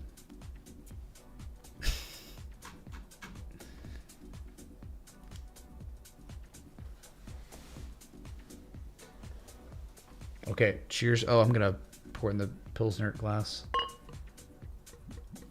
What, Brad, what'd you say? Maybe, dude, maybe. I don't know, man. It's always like, the grass is always greener because it's a farty dirt patch on both sides, Brad, okay? Just saying.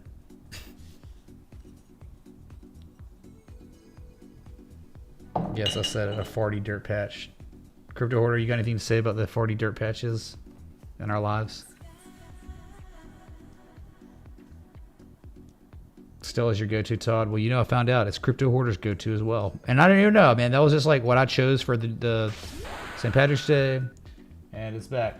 Oh my God, dude. These freaking Indian or Nigerian scammers are continuously trying to scam you. Please don't fall for fake Mitch Rays. I can't believe this guy would talk in third person. It's real. There's fake Mitch Rays that are impersonating me every day on every effing platform.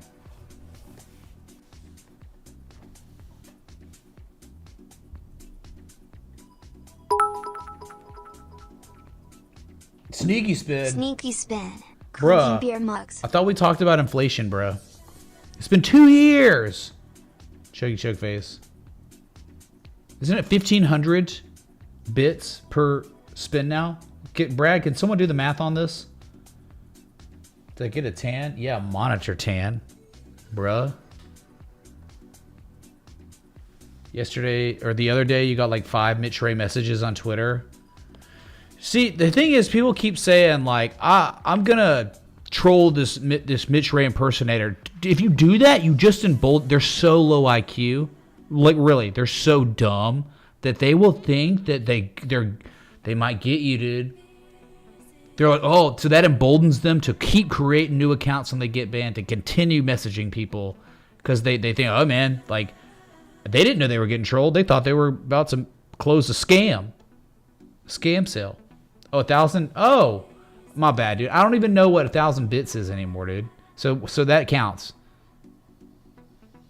All right, 1,000 bits is pretty much $20, right? If that's the case, I'll spend. My bad, dude. Twitch takes like half, though. Yeah, that's true. What do we do about that, then?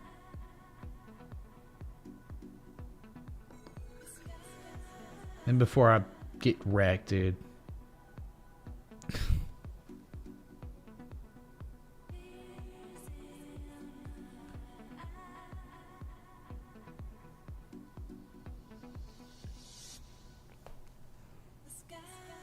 So dumb, dude.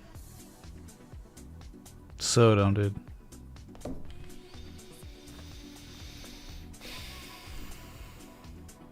Wow, man, really?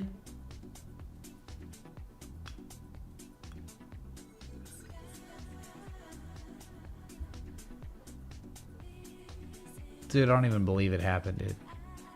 Fake news. Didn't happen, dude. But dude, we were gonna make it, man. We were gonna make it. I'm already like drunk, dude. Like I already like drink 2 beers in an hour and 15 minutes or whatever. Now it's like, oh, just go ahead and chug another, or just chug one now. Tornadoes were yesterday. Tornadoes have passed. There won't be tornadoes till next week, thankfully. Dude, like I think it's like every week now. Every week there's like tornadoes in my state, dude. It's gotten so bad.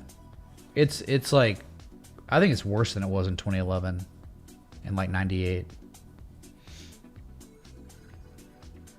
I think it would be more appropriate or apropos if I chugged while Mr. Connor was here. So we'll wait for this man while the beer loses carbonation and warms up. Yeah, Oklahoma used to be. Things changed. The climate's changed. Not like, oh, global warming. I'm just talking about the way these cycles are with these wind patterns. Tornado Alley has shifted easterly, and it's going straight up through, Louisiana, Mississippi, Alabama, Tennessee, Missouri, Kentucky, Illinois. Right? That's Tornado Alley now. But yeah, not saying Oklahoma doesn't get ridiculous tornadoes a lot. I'm just things change, and it might shift back. It's just it happens, man. Yeah, rules are rules. I'll give you a rule, dude. Oh, did I hear a Papa Top again? Is that Alan Jackson on the stream?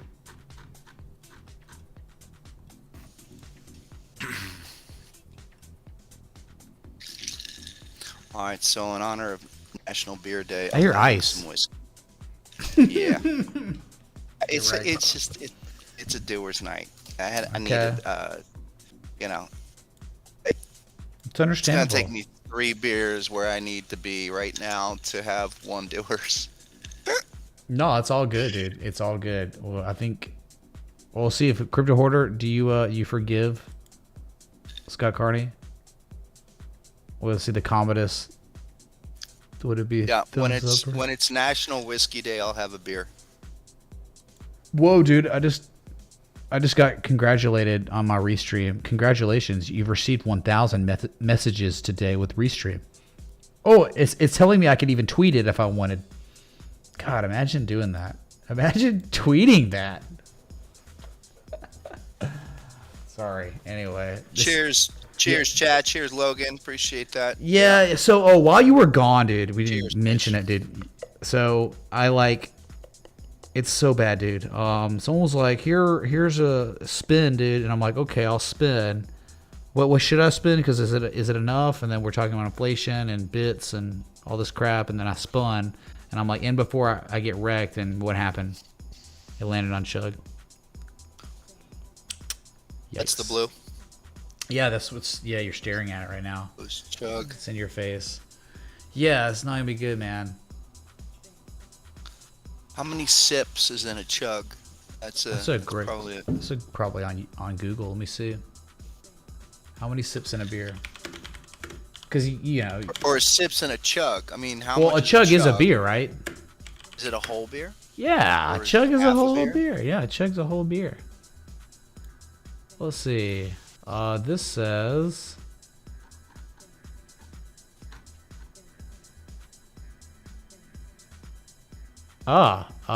that's not, wow, what? 750 milliliters. How is this even real? Like the average pint of beer is 10 sips. 10 sips. That means, I think 10 gulps maybe. Anyone agree 10 with that? sips is 750 milliliters is a gulp. Do you agree? Do you think 10 sips equals 1 chug? Because it's 1 beer. Could be. Yeah. Shoot, when snake. If you're nursing it, that 10-to-1 ratio is probably right. Dude, I don't think 10 sips is like nursing. I think 10's like manly. That's like you take 10 sips, the beer's gone. That's not. I think if you take 20, it's inverse manly. It's like that's nursing. I think when you double the manly amount that it takes to finish a beer, it would then be nursing. Hey, what's up? Thanks for the follows. I'm just killing time. I'm kind of stalling here because I'm staring at this cold, delicious beverage, but it has to be ingested in seconds when I touch it. When it touches my lips, anyway. Have you noticed any kind of influx of like people in Miami for the conference, or? Yeah, it's happening. I think last year was more of the event. Really? For everything going on, but it's pretty big, and they had some things going on locally. I didn't go check any of it out. I might go tomorrow or Saturday. A friend of mine's coming into town, so I might go over there check it out. It's been pretty hot. Last year was blazing hot when we were there. Well, So it was this weekend later in was the year, dry. though, right? It was like in late May when we were all there, and now it's April 7th. They went way earlier. I thought that was April last year. Oh no, God no! I know specifically because I remember it's the day I got, or the next morning that I got back, less than 24 hours after flying back from Miami, I signed on this place that I live in now. Nice. So it's like I know, like I moved in early June, right? Was it early June or was it late June. May?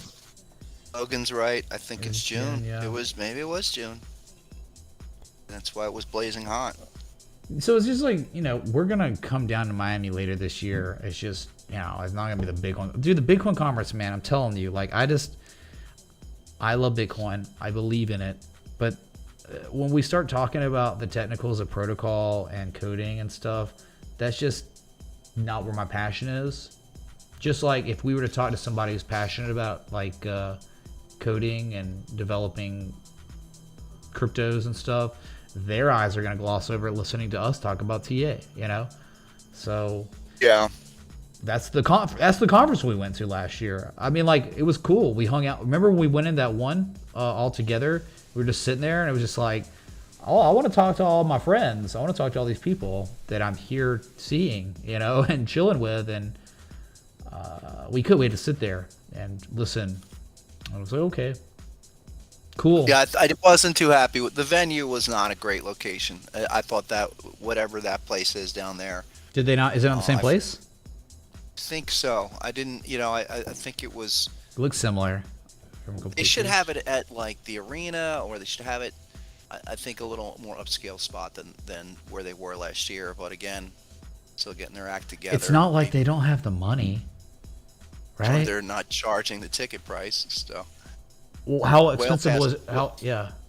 Whale Pass was $20,000 this year. The regular admission was, I think, ended up being about $1,100.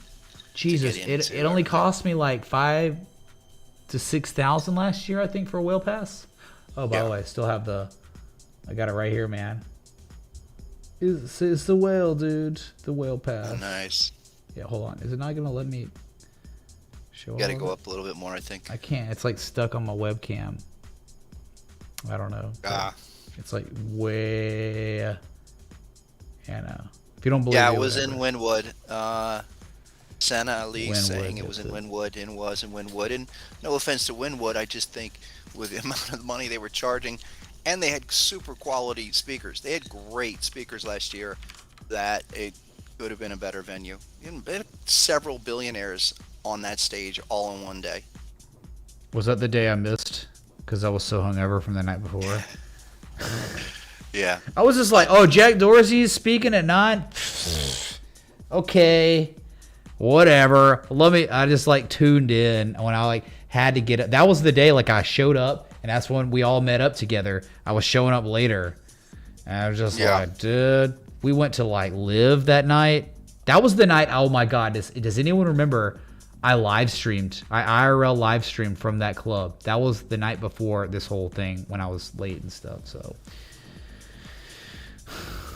Yeah, the thing is, if we did a meetup and we do a trading meetup, I think with not having Bitcoin here, you could do cooler things. Get a boat. That's when we should get a boat. Go out for the day. Get something, charter something for the day. That'll be fun. With a crew of people. Maybe do an inside crew or something. But I already checked out the what is it? The Hard Rock Casino, because that's a pretty fun spot. The thing is, they just expanded that majorly, and getting a place there it's not that a lot of money, and you could do like 100 people or more, and have it catered, the whole thing. Get the room for the day. If they could do something where it's kind of professional and have a couple speakers, and then still maybe have a party at night, we or would go somewhere maybe have. Are you party, serious? so- Maybe have a Oh, party. you know what I'm saying. Oh, Do a seminar. What he meant was certainly have a party. Oh yeah. Yes, well, of course. I mean, Yeah. No, I have mean, a couple parties. it would. God, I just like. Why does it not exist? Like, I know you talked about like the stuff that's been around forever and stuff, but like the Chartered Technicians Society or whatever. Well, why is there not like an actual? Is this really it, man? We are called upon by the universe to like actually have to start this thing because no one else will. Like just like the live streaming aspect of paying homage to the TA, because people won't do it, you know. Well, it's okay. It's funny that you say that because, yeah, I think what you're doing, actually, when I first encountered your show, is exactly what I thought about, which was, hey, this is what Market Technicians Association should be like.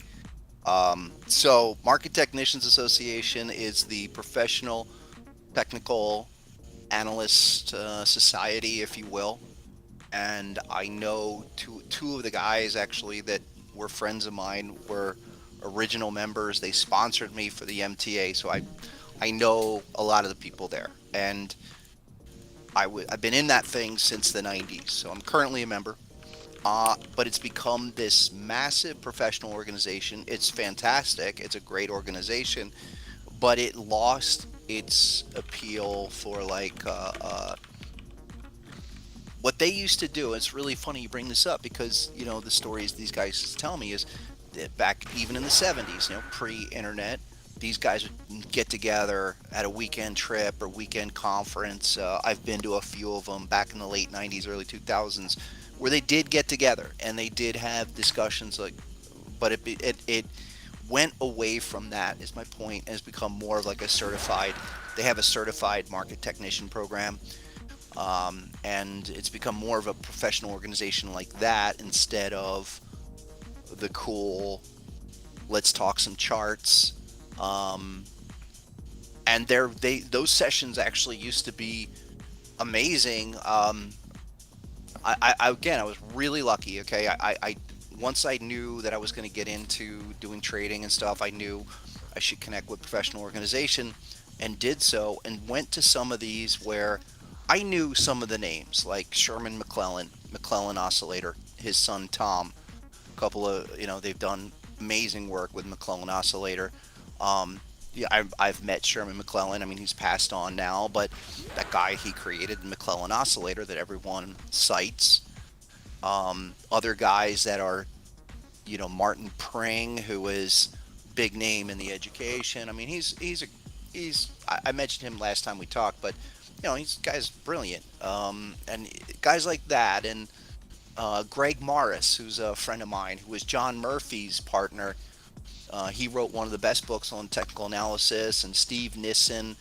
So they had these insane weekend meetings, and it started in the 70s, and that's how the MTA was. But then the MTA got huge in the early 2000s, and they started doing this chartered market technician program. And it's a great program, but they became more of like a certification entity as well as a general TA platform. But again, those conferences, they still meet. They have regional meetings sometimes, chapters all over the world. I've done some presentations. I did a presentation back in November for the India chapter, actually. But it's not what you're doing. It's not what everyone here is interacting on this level, a personal level, yet, everyone's learning pretty technical material, exposing yourself. I don't think people realize that, what you're going through every night and what people learn is not an easy skill, and even the best on Wall Street don't know technicals to the level that's being demonstrated here. So you can read charts, follow along. You're not far off from the best of them. And I'm talking, people I don't on Wall know, Street. man. I don't know. People aren't reading charts. You'd be surprised the level of management, what people do. They do a lot of fundamental work, but charts, technical analysis as a pure investment method, that's not happening. And so most of the money management, big monies, it's more about allocation, fundamental metrics, projections. So discussion here, and it's why I still, when I can, I check out your stuff of going through the technicals. Is it's what MTA could or was to a degree, but the discussion, the technicals. All we gotta do is just add an R, right? MTA, just make it MRTA, man. Just a little addition, man. Just kidding. And now you have crypto, but you have crypto, which is a different vibe than markets. The traditional markets have a lot of stuffy. There's a whole strata of real stuffy people, professionals. White charts and dead noise, quiet classroom setting. Well, they just don't supposed to be fun. This is supposed to be boring.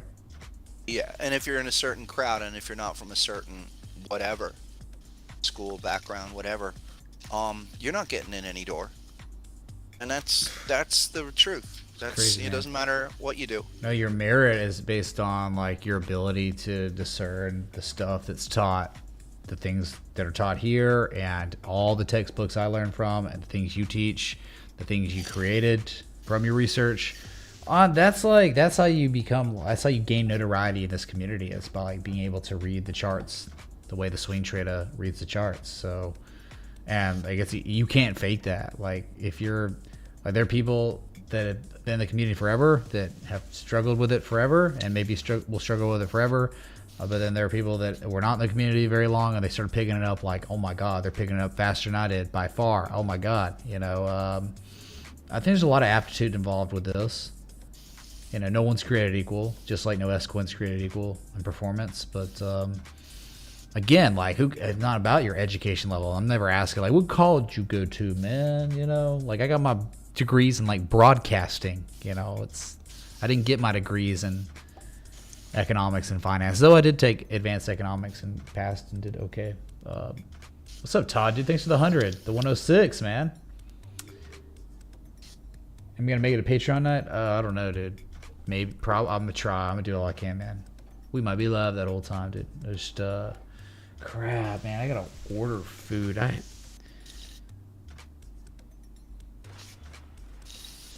Oh, okay. Well, that's nice. A nice surprise text from somebody. Yeah, it's a good question. Thank you for the 100, dude. I have to chug this beer, though. I have a date with this beer. Gosh dang it, dude. Well, it was nice knowing you, Scott, because I'm going to be less sober. I'm going to be more drunk and rich by the time we talk again. So, what are you, number 4 now? I'm actually making 3 progress on my number 1. This will be 3. Number 1. Okay. So, not too bad yet.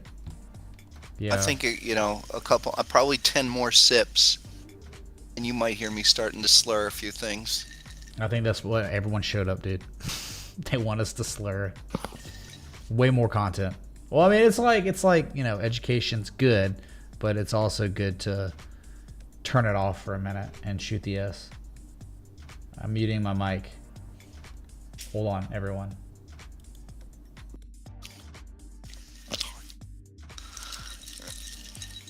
Hold on 1 second.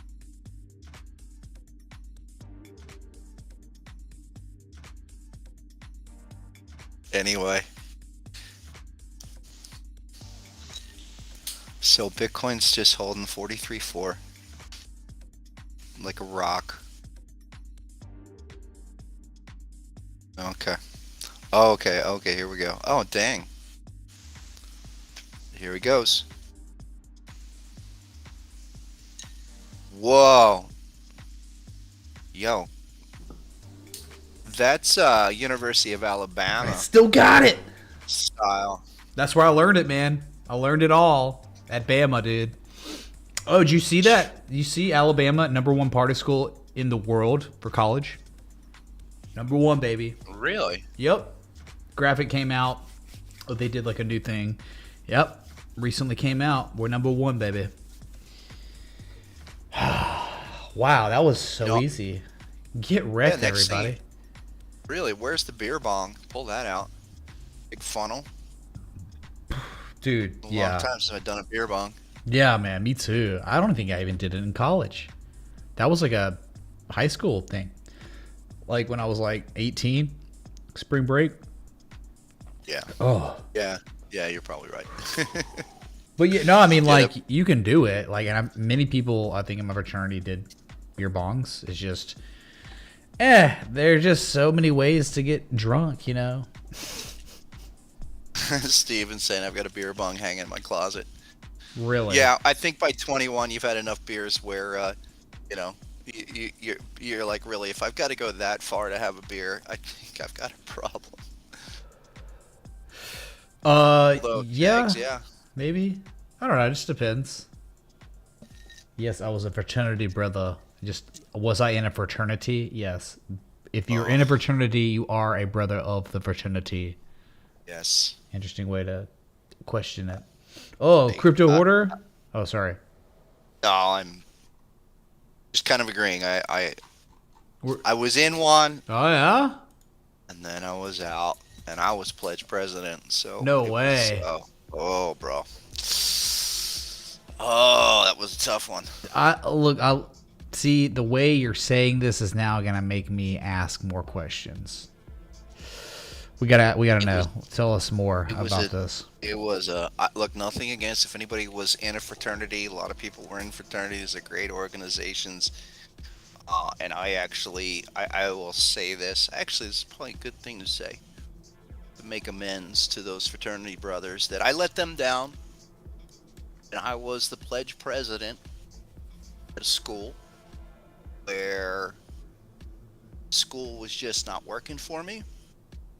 And I was ready to leave after the first semester, and then I decided to stay and finish the year, and I got sucked into the fraternity because there was really nothing else going on, and just some stuff went down where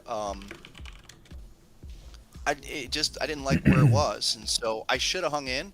I let a lot of guys down by quitting. I quit. I de-pledged. I thought I could make a statement, and it was a small college, so yeah. I mean, I can't believe I'm talking about this, but I really, it was certainly. I'll say this: it was probably a mistake on my part. Because I made a commitment to the guys in the pledge class, even though my feelings about the fraternity, no matter what they became, which weren't great, it was a lesson for me. And I think it's fraternities when you're in college are great because you need that structure especially for people that haven't been outside of home, and it's especially on college. Like, how are you going to deal socially? Fraternities are amazing for that, but for me, I think I wasn't. The school where I was at was just bad spot. So, but I think it's fraternities. I don't know what they're like today, if they're the same, but man, it's they never change, man. That's the thing about fraternities, man. They're the most traditional part of college, the collegiate experience, man. It's never gonna change. It's gonna always stay similar to the same, unless it also gets infiltrated by Bolshevik Marxists too. That hasn't happened really yet, so that probably will, like every other institution in our society. What? Well, fraternities are the furthest thing from woke in today's world. That, not saying anything other than I mean, the fun that is had behind those doors can be mild, alcohol infused Saturday nights, but it could be perceived differently in this day and age, I think. And again, I'm dating myself, but where I'm talking, I was in that fraternity back in the late 80s, and so a lot has changed. But I just think it's, I don't know. I really don't know. I don't feel like I have a pulse, my finger on the pulse of truly how woke and things are. You hear all these stories The tri-wokes. about the universities. If Yeah, at first you don't succeed, try woke. Because it's like if at first that's like if at first you don't succeed, try delt. It's now try woke. Don't do it, dude. Don't do it. What am I doing? I'm on Twitch too. Probably there's a mod gonna ban me right now, dude. Oh man, Win Country Music, dude. What? Where did that come from? Because alcohol. Yeah. Normally if I get too drunk, country music will come on. 90s country music. And we haven't gone that far. Yeah, dude. I would say like. I mean, you were at a great school. I mean, you're at the perfect school for being in a fraternity and having like prime time fun, and also on the football team. I mean, that's about as Division I as you can be. Yeah, well, I definitely did not have a traditional collegiate experience because of that, and I ended up joining a fraternity as a junior.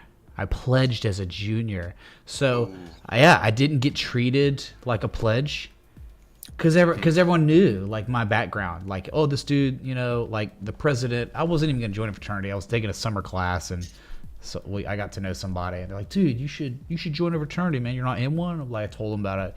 And then I found out like that the dude that I took that class with, well, the president of his fraternity went to my high school and obviously knew of me. And then I went over and like, yeah, like why not? Dude, come on, it's not gonna be bad. Just do it, man. Just join us. And then like I did it, and they gave me like preferential treatment a lot. I had to I had to like ask to do things because they didn't realize it. But like the preferential treatment they were giving me as a pledge was not good. Like for my pledge brothers, like they were seeing it and they would resent it. And so I did everything I could to like make sure that I was getting the brunt of the pledgeship too. It was a weird balance, but it was mainly just partying and drinking and girls. Good God, just. It was unbelievable. It was so unfair, dude. It was like, okay, hold on, Todd, what are you doing? What the?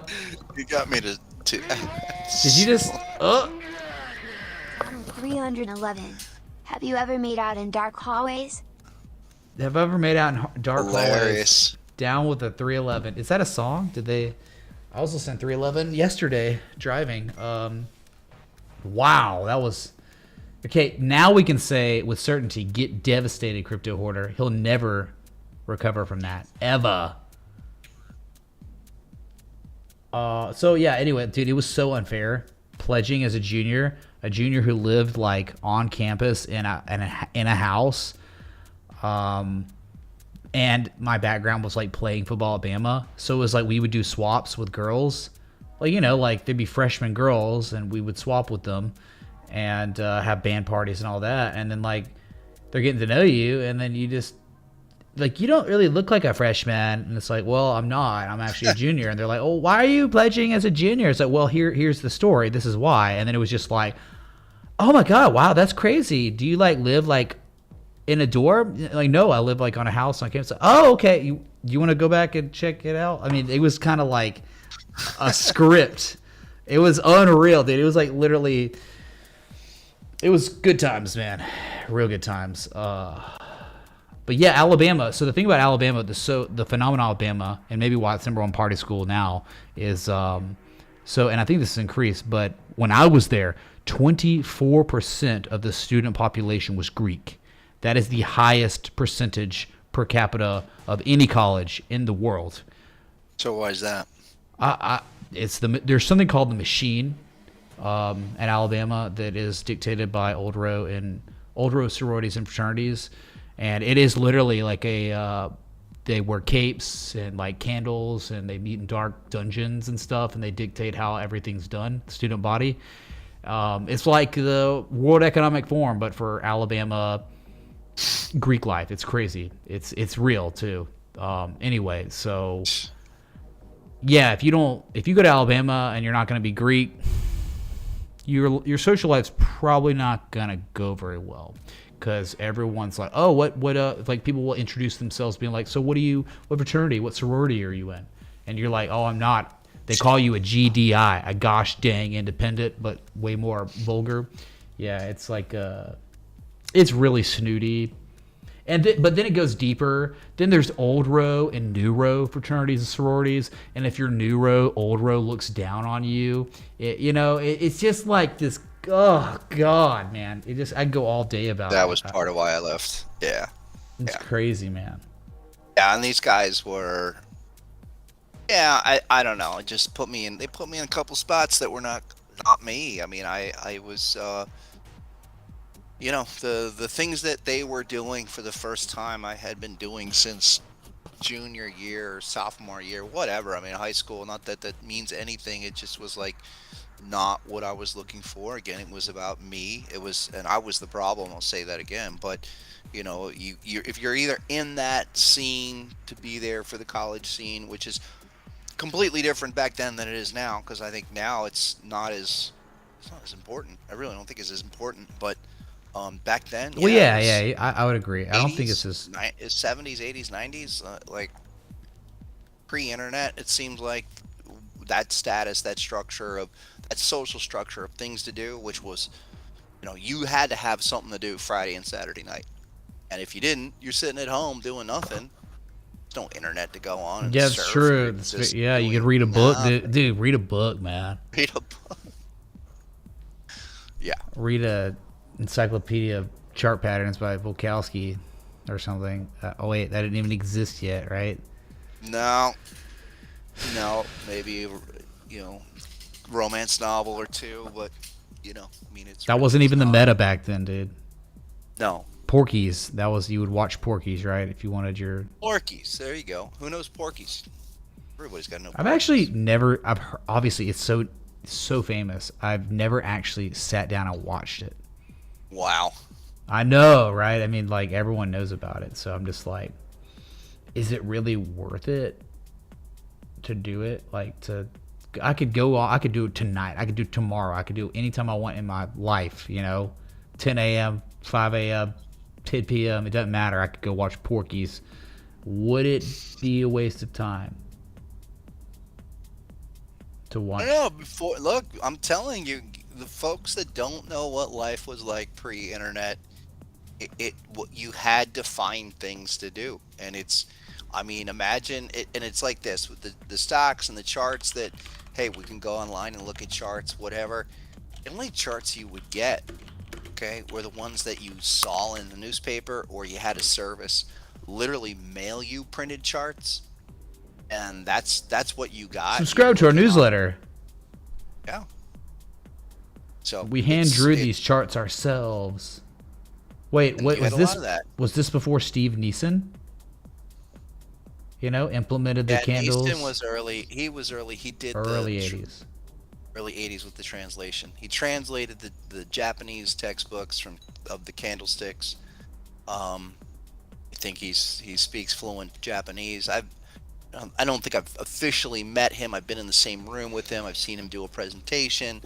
But he translated the text into English, and then has built his Japanese candlestick empire on that. But Greg Morris, who is a guy I know, great guy, a really, really kind guy, who was John Murphy's former partner. John Murphy used to be on CNBC all the time. He did, I think, probably the best candlestick book. I mean, Steve translated, yes, but Greg Morris did a great candlestick book that is deep. I think it's just a great book, and Greg did a lot of money management too.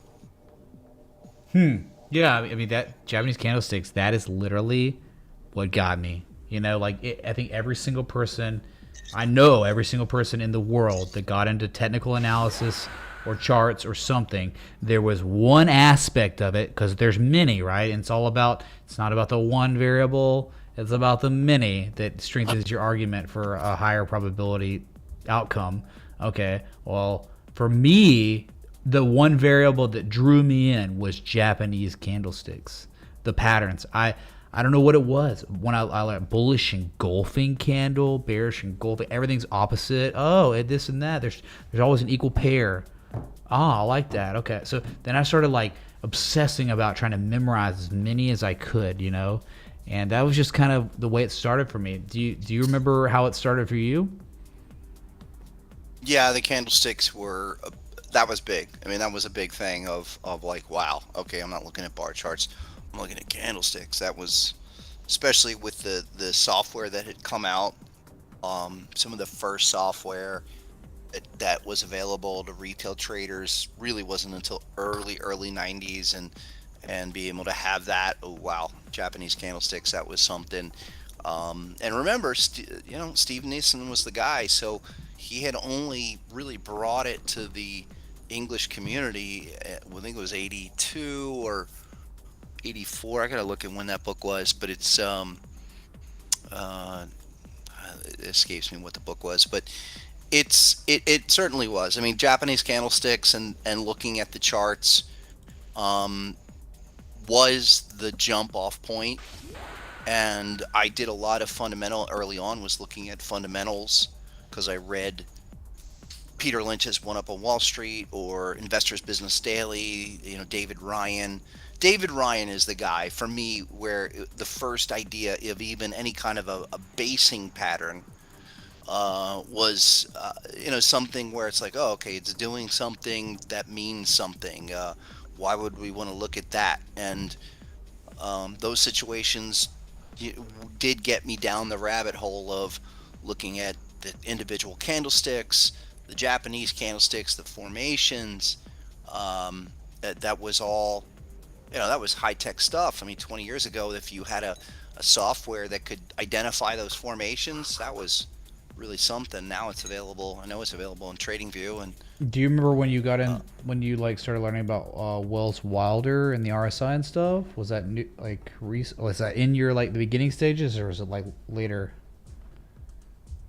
That was early. I got lucky because I made the jump early from fundamental analysis. So I had started, I mentioned before, I did a little internship right out of high school, and on the Philadelphia Exchange, where I was following prices, okay, and I was just following stocks in general.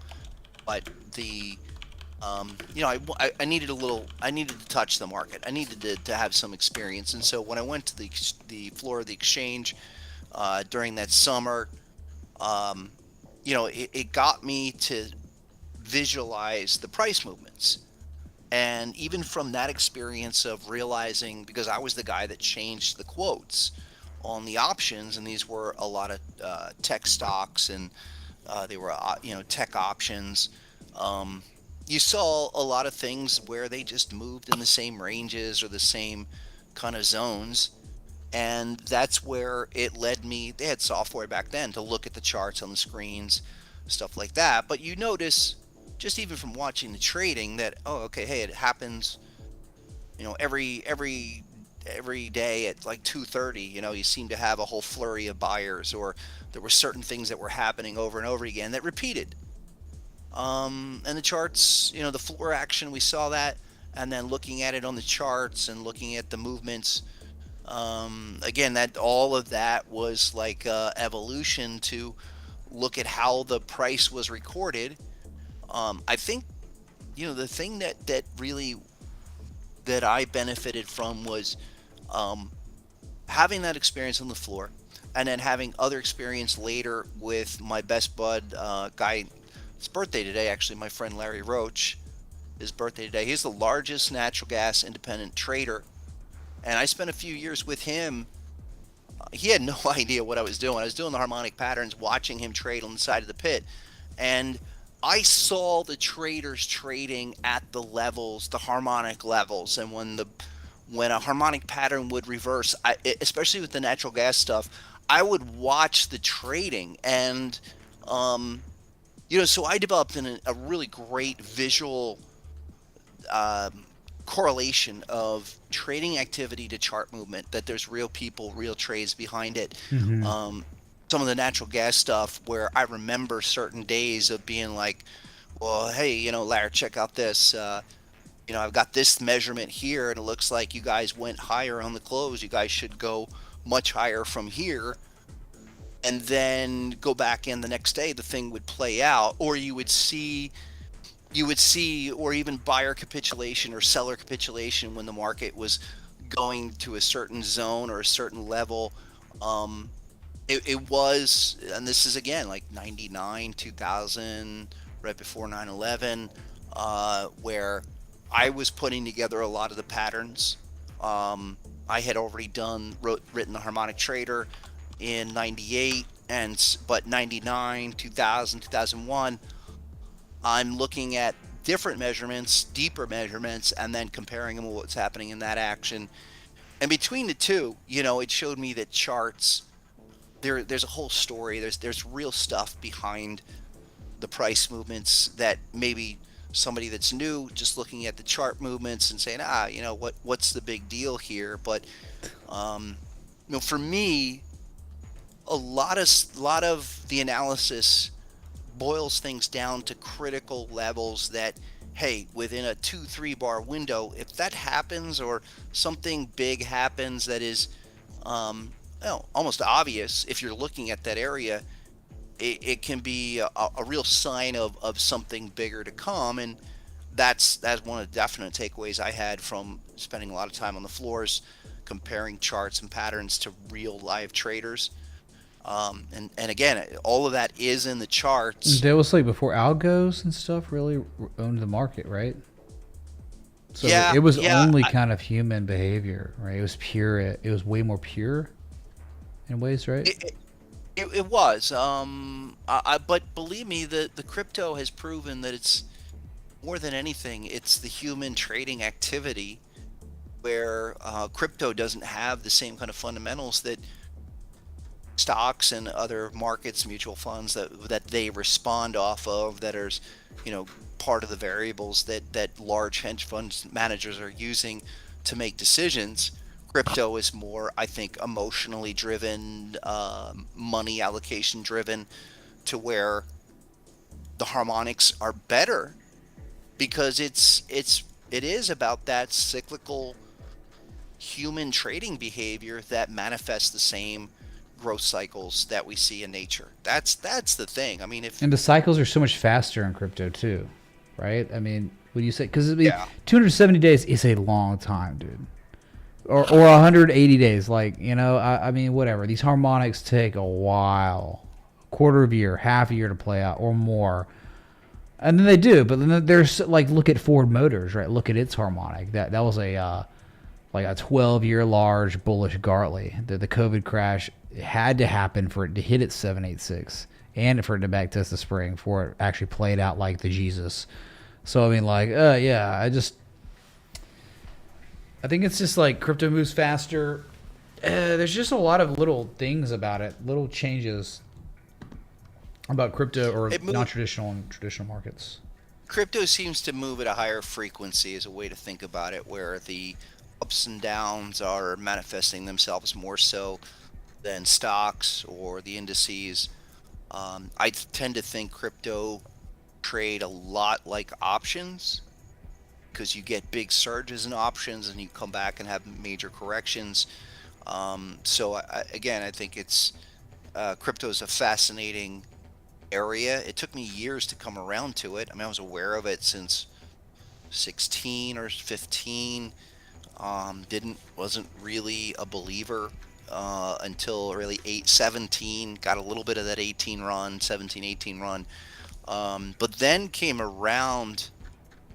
really came around on it with Bitcoin and Doge because of those big patterns, the big patterns that kicked off this bull run. But, I feel like I'm still a rookie. Of hardcore crypto analysis, probably only 3 years of hardcore crypto analysis where, I feel like I still have a lot to learn about what these companies are doing, but the trading aspect of them, which is what I really care about, pretty clear they're responding well to harmonic pattern framework. They are, like, I'd have been run out of here, man. Like I wouldn't be streaming for 4 years straight if like this stuff didn't work. I mean, like to some degree, to a level to where we understand. Like you can post trade setups and the market conditions, it's over. Like you're done. Okay, they stop out, and then it keeps dumping, and then you wait for then like eventually the bottom gets put in at the 886s normally, almost always 886s, and then you take a chance, and then it's like, oh well, then a year goes by or 200 days, and then finally they play out again right after you've lost your effing mind. So yeah, TA gets respected on this market a lot. I mean it's pretty incredible, right? I mean it really is just like that. Yeah, the summer of 2020 was crazy. We've seen so many 618, 1618 big numbers work out that are, there's a reason for it. I mean, it's related to the natural growth cycle, but it's absolutely, remarkable. I've been just amazed in the last 2 years of the level of accuracy with the patterns. And I said something pretty crazy the other day about Doge and what I did last year in Doge, and I think I'm going to do a little write-up, maybe not a book or anything, but I want to do something where for me, Doge, I was already heavy into Bitcoin and Ethereum, but Doge really showed me speculative possibility of this space, no matter what it is. And if you remember that it's always a speculation. I mean, something like Doge, it is. I don't care how hardcore Elon gets into it. It will always be a speculation move. But the thing about the markets is that it's all speculation, and these are moving on a percentage level. They're moving like option contracts move, where option contracts will move 100% or 300% and then do a 50% correction. That's, if you can play that and be anticipatory with that, which I have, and is been well. I mean, I've done well with this crypto space, where I find myself focusing on it more and more. Even though we're in a lull right now, I don't expect any fireworks for months. I expect slow, steady progress, but I do think that it's where we want to be here. You can't dismiss it. Maybe I dismissed crypto after 2018, after that popped, and was had barely one eye on it. Now I don't. I'm not taking my eye off it. I consider crypto as serious as any other sector, if not more serious. Because it is now. Yeah, because of yields and how bonds and stuff are what they are, and now you have cryptos with APYs much higher. And just to use the blockchain, just to be on the network, you get paid to do that. It is the future of passive yields, where look, I'm sorry, as a millennial we got screwed, man. The dream got wrecked. The whole American dream thing, a lot of it got devastated, especially in the past couple years.